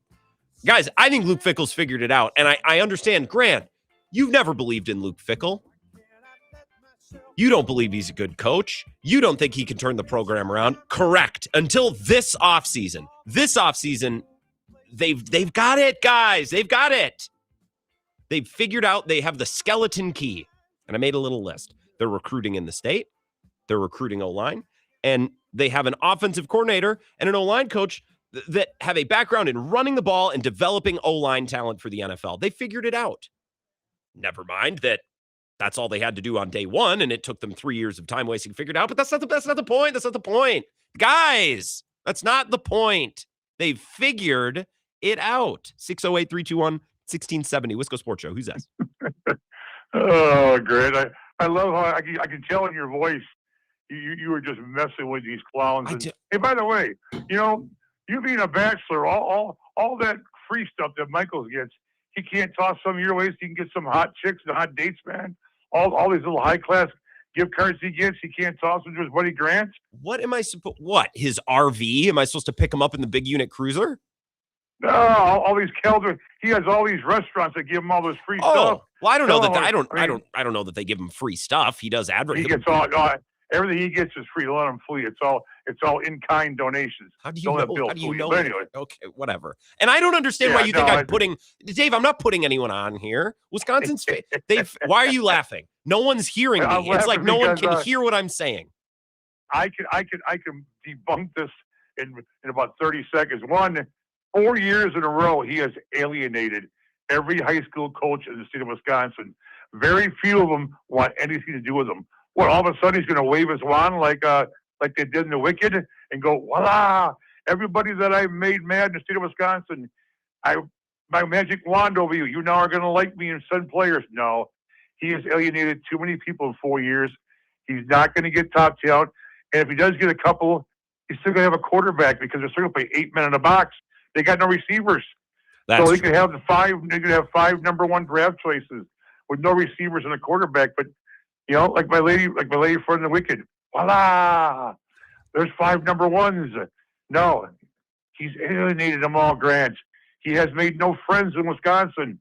He is finished. Now this year they're playing the school for the deaf, school for the blind, school for the whatever. Mm-hmm. He's got 6 cupcakes.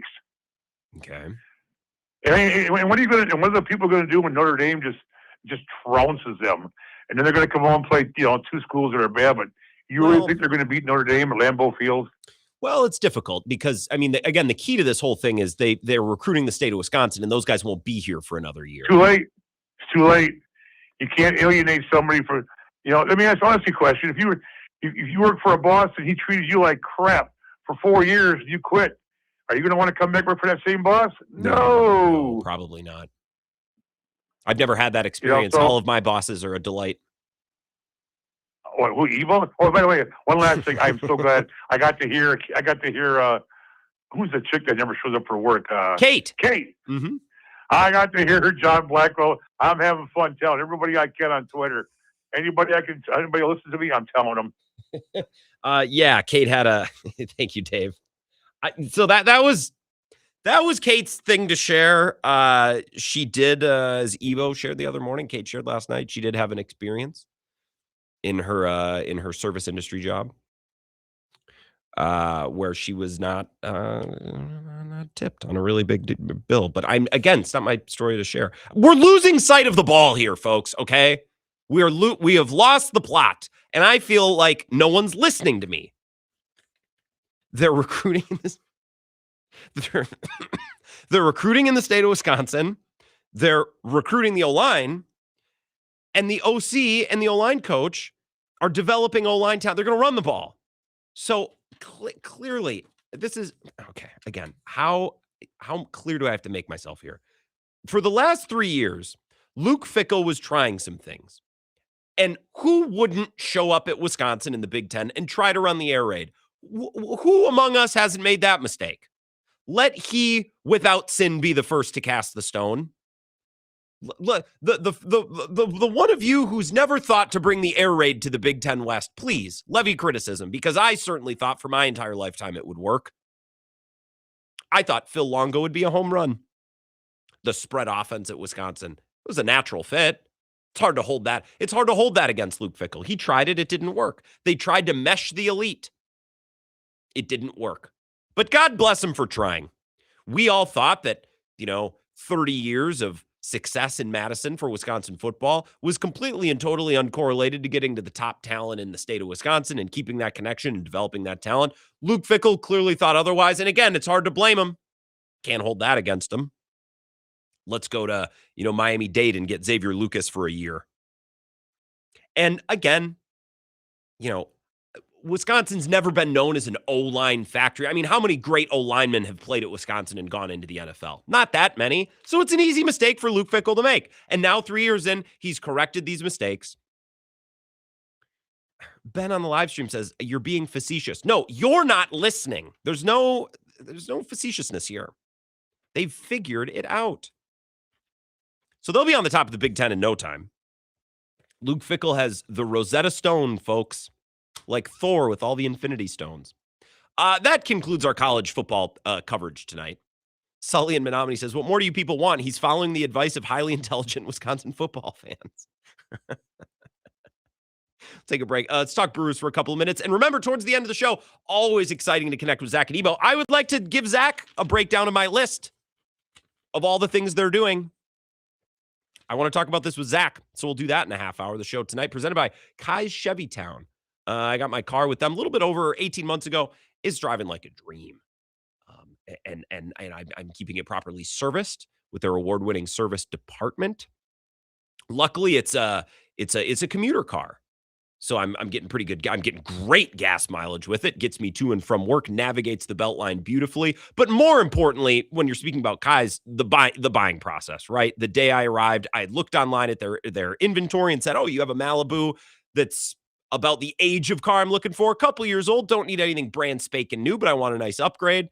That's the car that makes sense for me. And when I got there, they said, this can be a perfect car for you. Now let's go to work on making this happen. Right? How can we set up the purchase? How can we do this, that, and the other thing for someone who's your age, who's never bought a car before, that wasn't out of some old lady's shed? It was perfect. And at no time did they ever pressure me to get something newer or more expensive or bigger. They said, no, this sounds like the perfect car for you. Let's make it happen. So I can't recommend them enough. And I've been telling you, they're the place you want to do business. They've been doing it for 3 generations. They're a short drive from anywhere in Menominee, right off Interstate 94, less than a mile, less than a minute off exit 41 on the north side of town. But of course, your buying process can start online. ChevyTownUSA.com. Be wise, see Kai's for the best buys.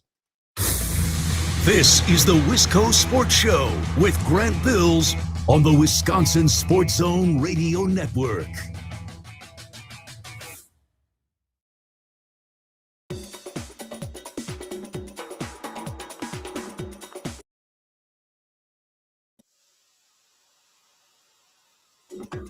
The Wisco Sports Show will resume in 5 minutes.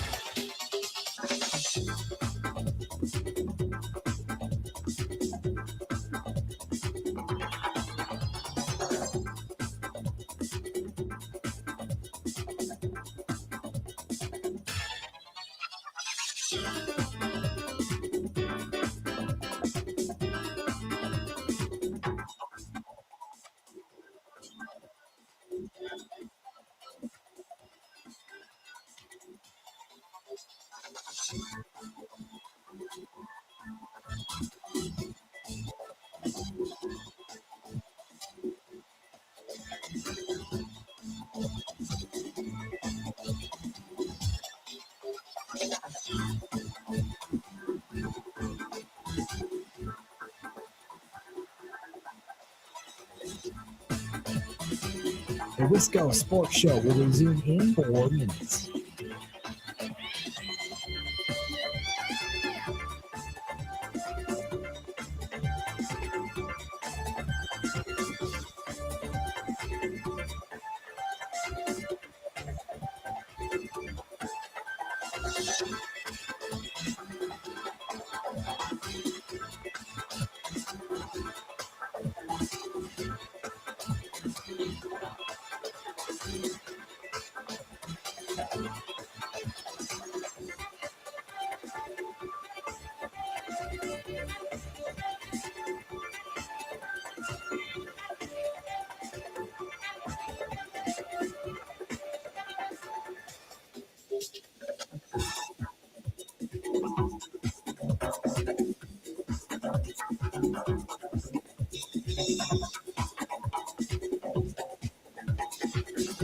The Wisco Sports Show will resume in 3 minutes.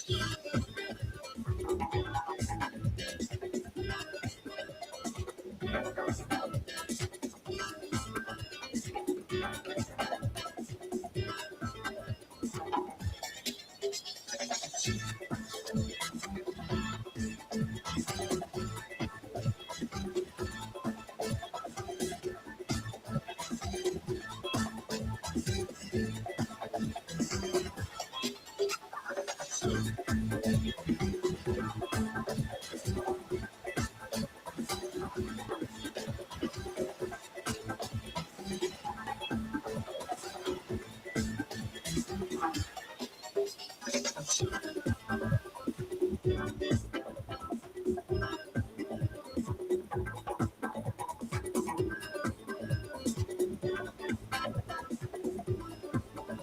Wisco Sports Show will resume in 2 minutes.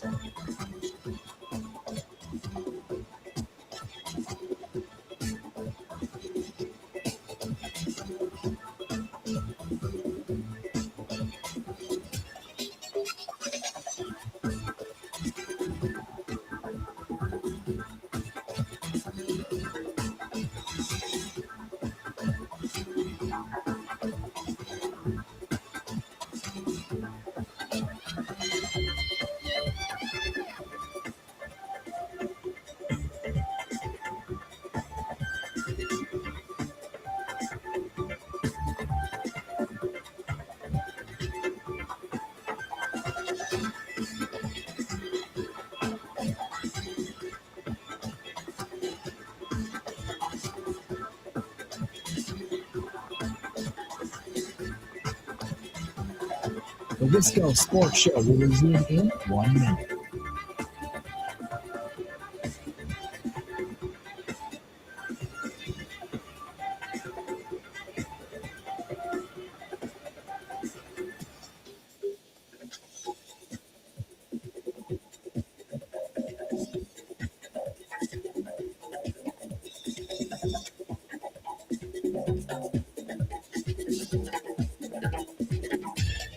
The Wisco Sports Show will resume in 30 seconds.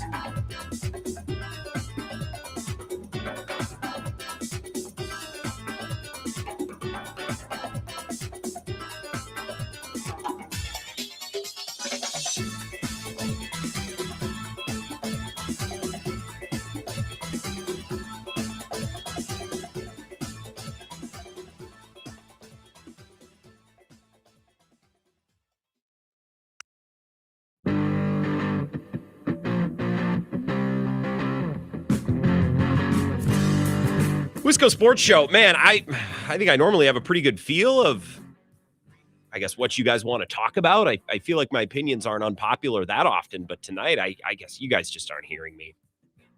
And that's fine. We don't have to agree on everything. Maybe I'm not delivering my points clearly. Maybe I don't know. Sometimes I miss. I'm sorry. I'm excited about the direction of Wisconsin football. I think they're doing smart things. Building the O-line, recruiting in state. But you guys don't want to hear it. That's fine. That's fine. We can move on. Talk baseball here in a minute. I also want to connect with Ebo and Zach live at Monk's in Sun Prairie for Thorson and Halpern. We take a call first, though. Wisco Sports Show. Who's this? Hey, Grant. It's Coach Freed here. Oh, Coach Freed. What's going on? Hey, tip of the cap to you the other day. I think we chatted, but one more tip of the cap for breaking the story on those City Connect jerseys. Good scoop. Oh, thank you. I love that adrenaline rush I got tweeting that out. It's just something. You should. It's really something. But anyways, I wanted to go back to your college football segment if you got a second or two. Yeah, go ahead. It's really spot on. But one thing I want to consider, do we even look at the fact that potentially Fickell didn't want Longo or that it was a McIntosh thing? And all these reports out of Madison now are that guard is not going to have any financials to work with this portal season. Have we ever considered that as a fact for why Fickell hasn't been so successful these first 3 years here? Because McIntosh has had his fingers in the pie? Yes, and he's had some solid hires like Mike Hastings, but he hasn't been a great AD. I think Fickell was F from the start, and you don't reinvent the wheel at Wisconsin, but what are we doing here? I guess I would need to know more about McIntosh. Coach Freed, this is an interesting call. You've given me something to chew on here. I have a hard time believing Chris McIntosh would cut that big of a check to get Luke Fickell and then give him no control over his staff. Now, something that I feel like is more likely, if you wanted to sell me on this, year one was a disaster, and McIntosh then got involved and said, hey, look, Luke, we gotta keep some of what makes Wisconsin great here. Like, can we call some more running plays maybe in year two? And that's where we're going to mesh the elite. I believe that was the phrase, right? I actually can't bring that up around Zach because he gets so annoyed. We heard that a bajillion times. Like I was with Zach and or like you talk to any of these Badgers beat guys. It's like, what was the phrase again? Oh God, don't go there. They get all the media people. No one puts the me in media like the media. McIntosh in year 2 maybe putting his finger on the scale interests me. McIntosh has mostly been poor. Mike Hastings was a good hire. He's mostly been poor. In fact, I was talking to someone about Wisconsin wrestling not that long ago. And this person was like, we could be, Penn State, we could be Iowa, we could even be better than those programs if only he had hired Ben Askren. Interestingly enough, in-state guy, Wisconsin guy, Heartland Arrowhead, Lake Country guy, Waukesha County guy. It fell through for one reason or another. That's even like a lesser known. Nobody pays attention to wrestling for the most part, except for wrestling people. Man, that's a community. I lived with wrestlers in college. You get around those people, they're nuts. Just psychopaths. Go to the mat. 2, 2, 2. You're at match. What does that mean? 2, 2, 2. But people that I've talked to, again, not even happy about the work that McIntosh did wrestling wise. Although Braxton Amos was in here, that's a hell of a good wrestler. Exact Sciences NIL athlete made the rounds on Ebo's show and on Bill's show. I guess I'm chopped liver. I get to speak with our NIL athlete, Kate, about her, encounters with other NIL athletes out on the town. RJ pays attention to wrestling. Goose eggs. You're correct, Lee. He does. It's 5:41. There's no chance he's still in the building. Maybe one of these nights where things are a little quieter, drag him in here and ask him about that. Yeah, the guy I was talking to said, well, they could have just hired Ben Askren. All the best wrestlers in the nation come from his academy. But he was saying but Ben Askren wanted to do keep doing his wrestling show and stuff, wanted to do it his way. Doug Gottlieb-esque, if you will. And McIntosh wasn't having it. Coyote Mike says, Grant, you're expressing your Badger fantasy like you should always say we shouldn't tell someone how to fan. All right, I'll back off. Fine. I guess I'm excited about the program for the first time in 4 years. I guess I'll back off. Brewers thing. I think something is afoot. I don't know what. Something is afoot with the Brewers. There's too much going on. There's got to be a transaction. There's got to be an injury. There's got to be a trade. There's got to be a call-up. Something is afoot. And I don't know what. I've been trying to figure it out and track it down all day.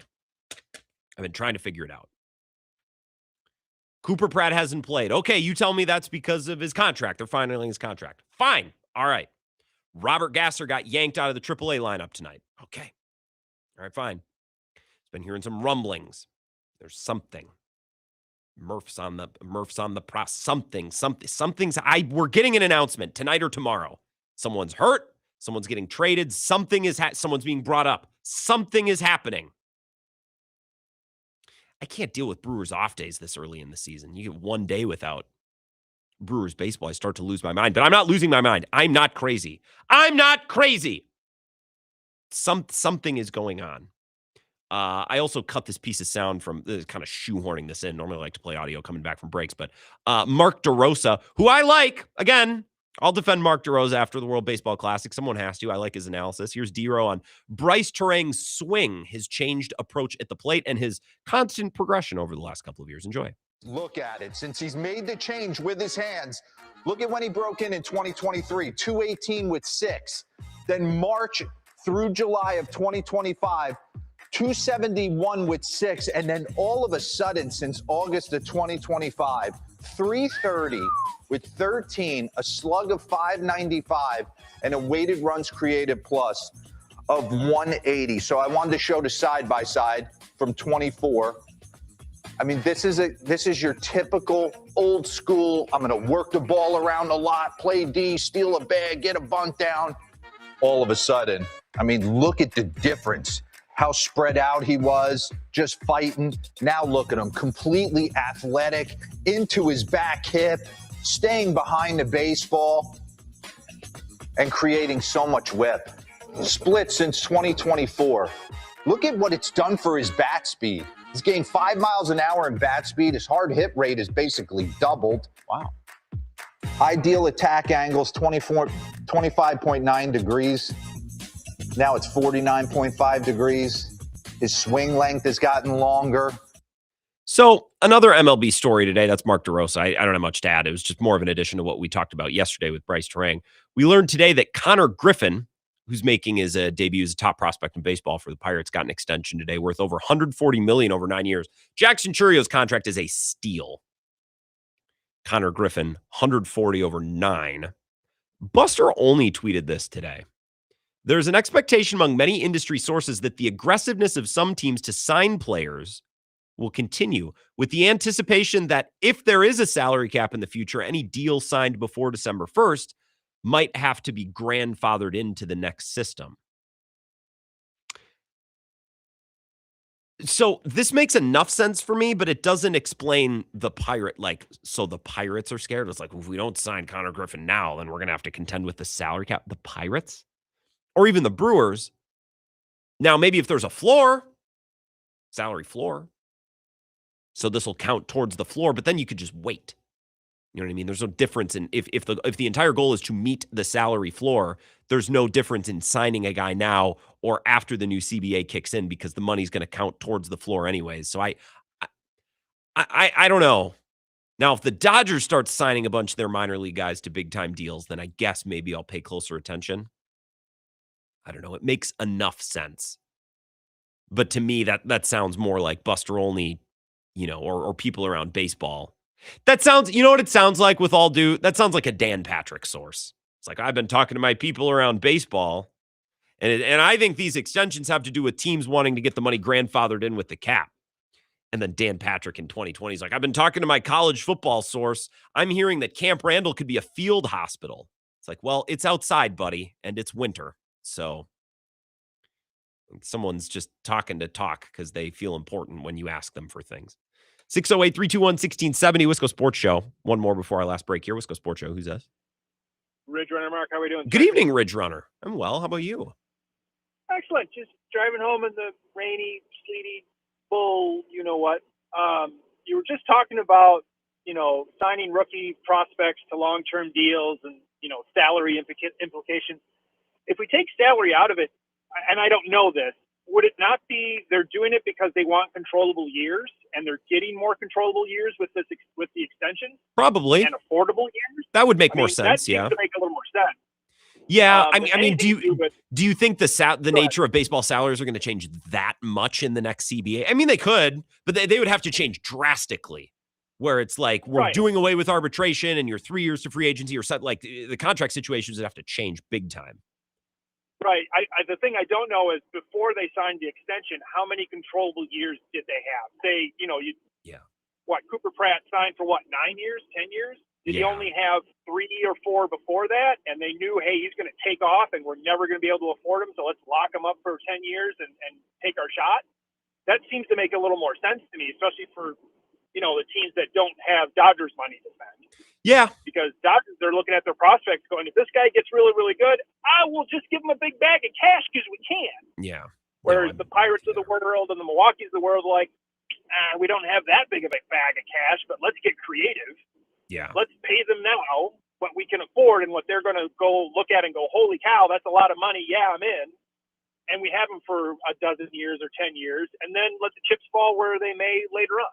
So, and I think with the Cooper Pratt deal, especially, Ridge Runner, you have a great night. It's just such a cheap deal, man. Like, even if he's just meh, the average annual value pops out to like, what, $7 a year, which is what a relief pitcher goes for teams that are stupid enough to pay relief pitchers, which I hope my team never does. But that's what like a mid-tier reliever would go for if you paid for relievers on the open market. And if Cooper Pratt's any sort of good, like, they're going to get a bargain. The Jackson Chourio deal is 2 years old and it's aged brilliantly. 2 years old, 2 winters ago. So I guess a little bit more than 2 years old. Let's take a break. Why don't we? We'll connect with Zach and Ebo. I want to talk to Zach. I want to talk to our Badgers guy. I think they've figured it out. I think the program's turned a corner. So I guess maybe he'll disagree with me like all of you have. I guess, I don't know. I missed the mark on today's show. Sorry. We'll wrap up next with Zach and Ebo. This is the Wisco Sports Show with Grant Bills on the Wisconsin Sports Zone Radio Network.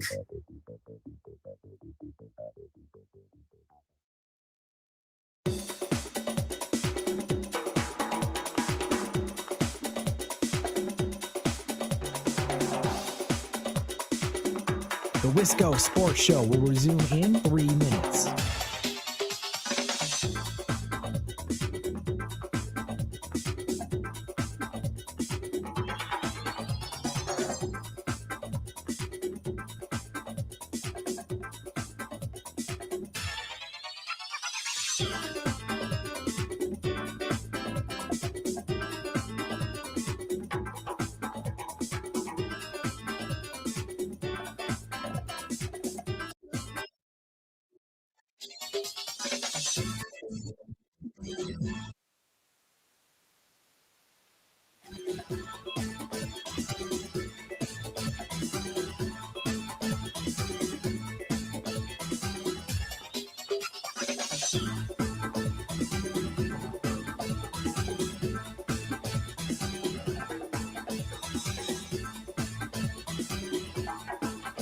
The Wisco Sports Show will resume in 2 minutes.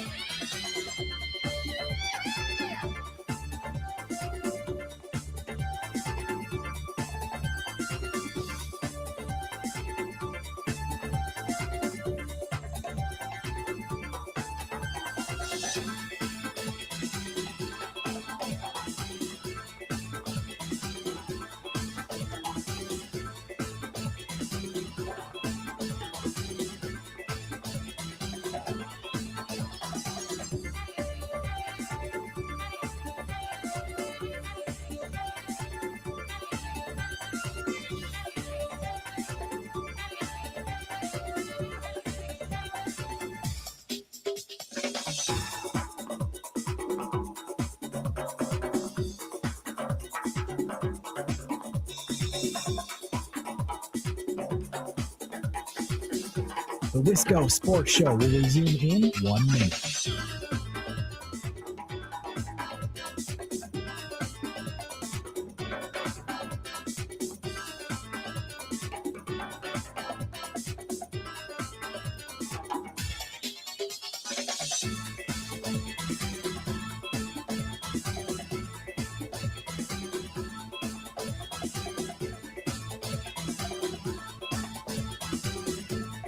The Wisco Sports Show will resume in 30 seconds.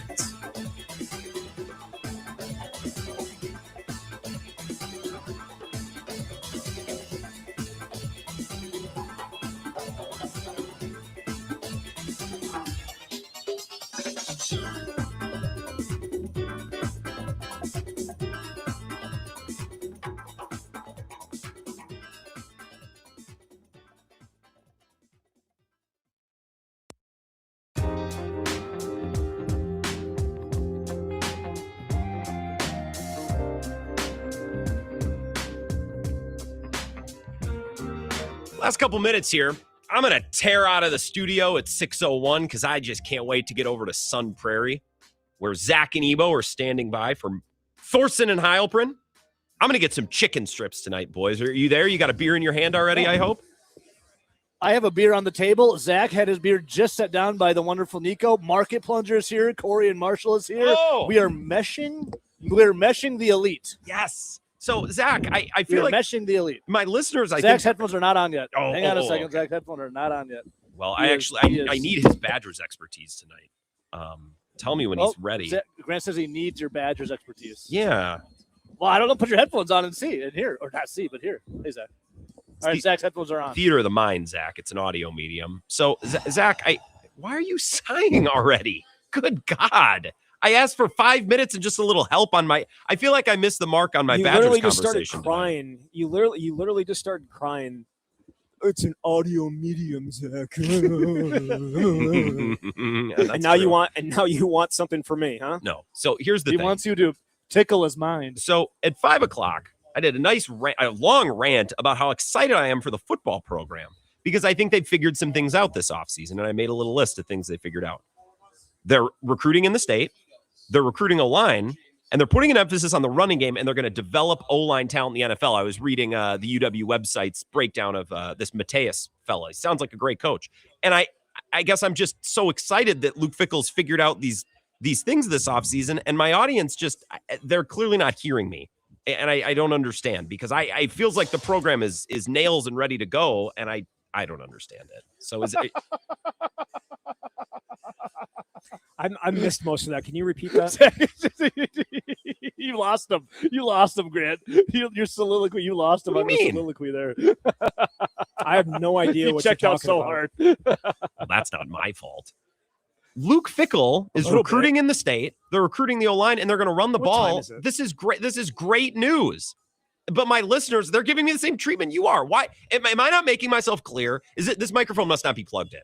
Why is everyone not doing I feel like you're being backflips over the? I feel like you're being disingenuous. Is what I think a lot of people are probably going with here. Why? I was You actually too? thinking about Wisconsin football. Can I Please, bounce something Ebo. on both of you guys? Please. I was thinking about Wisconsin football, and I think as I was setting up here at Monks and Sun Prairie, I think a point for me, we should have realized that when Jack Del Rio got so hammered because he was so upset with the state of Wisconsin football that he drove his car through a fence into someone's yard. Mm-hmm. That was the moment for the Luke Fickell era where that should have been a red flag for me. Like I think it's past the point of no return for people to get excited.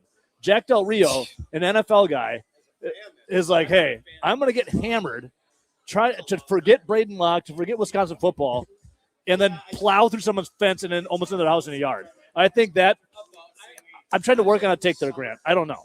But that to me was, I think that's when people are like, I'm sick of Wisconsin football and getting my hopes up because there's a guy who this is his job. He can't stand it so much. He gets hammered drunk. We'll call it a sliding doors moment. You know what I mean? That's how I view that. Yeah.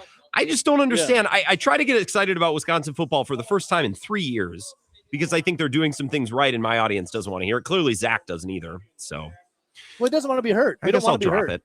I'll drop it. That's fine. We don't want to be hurt. I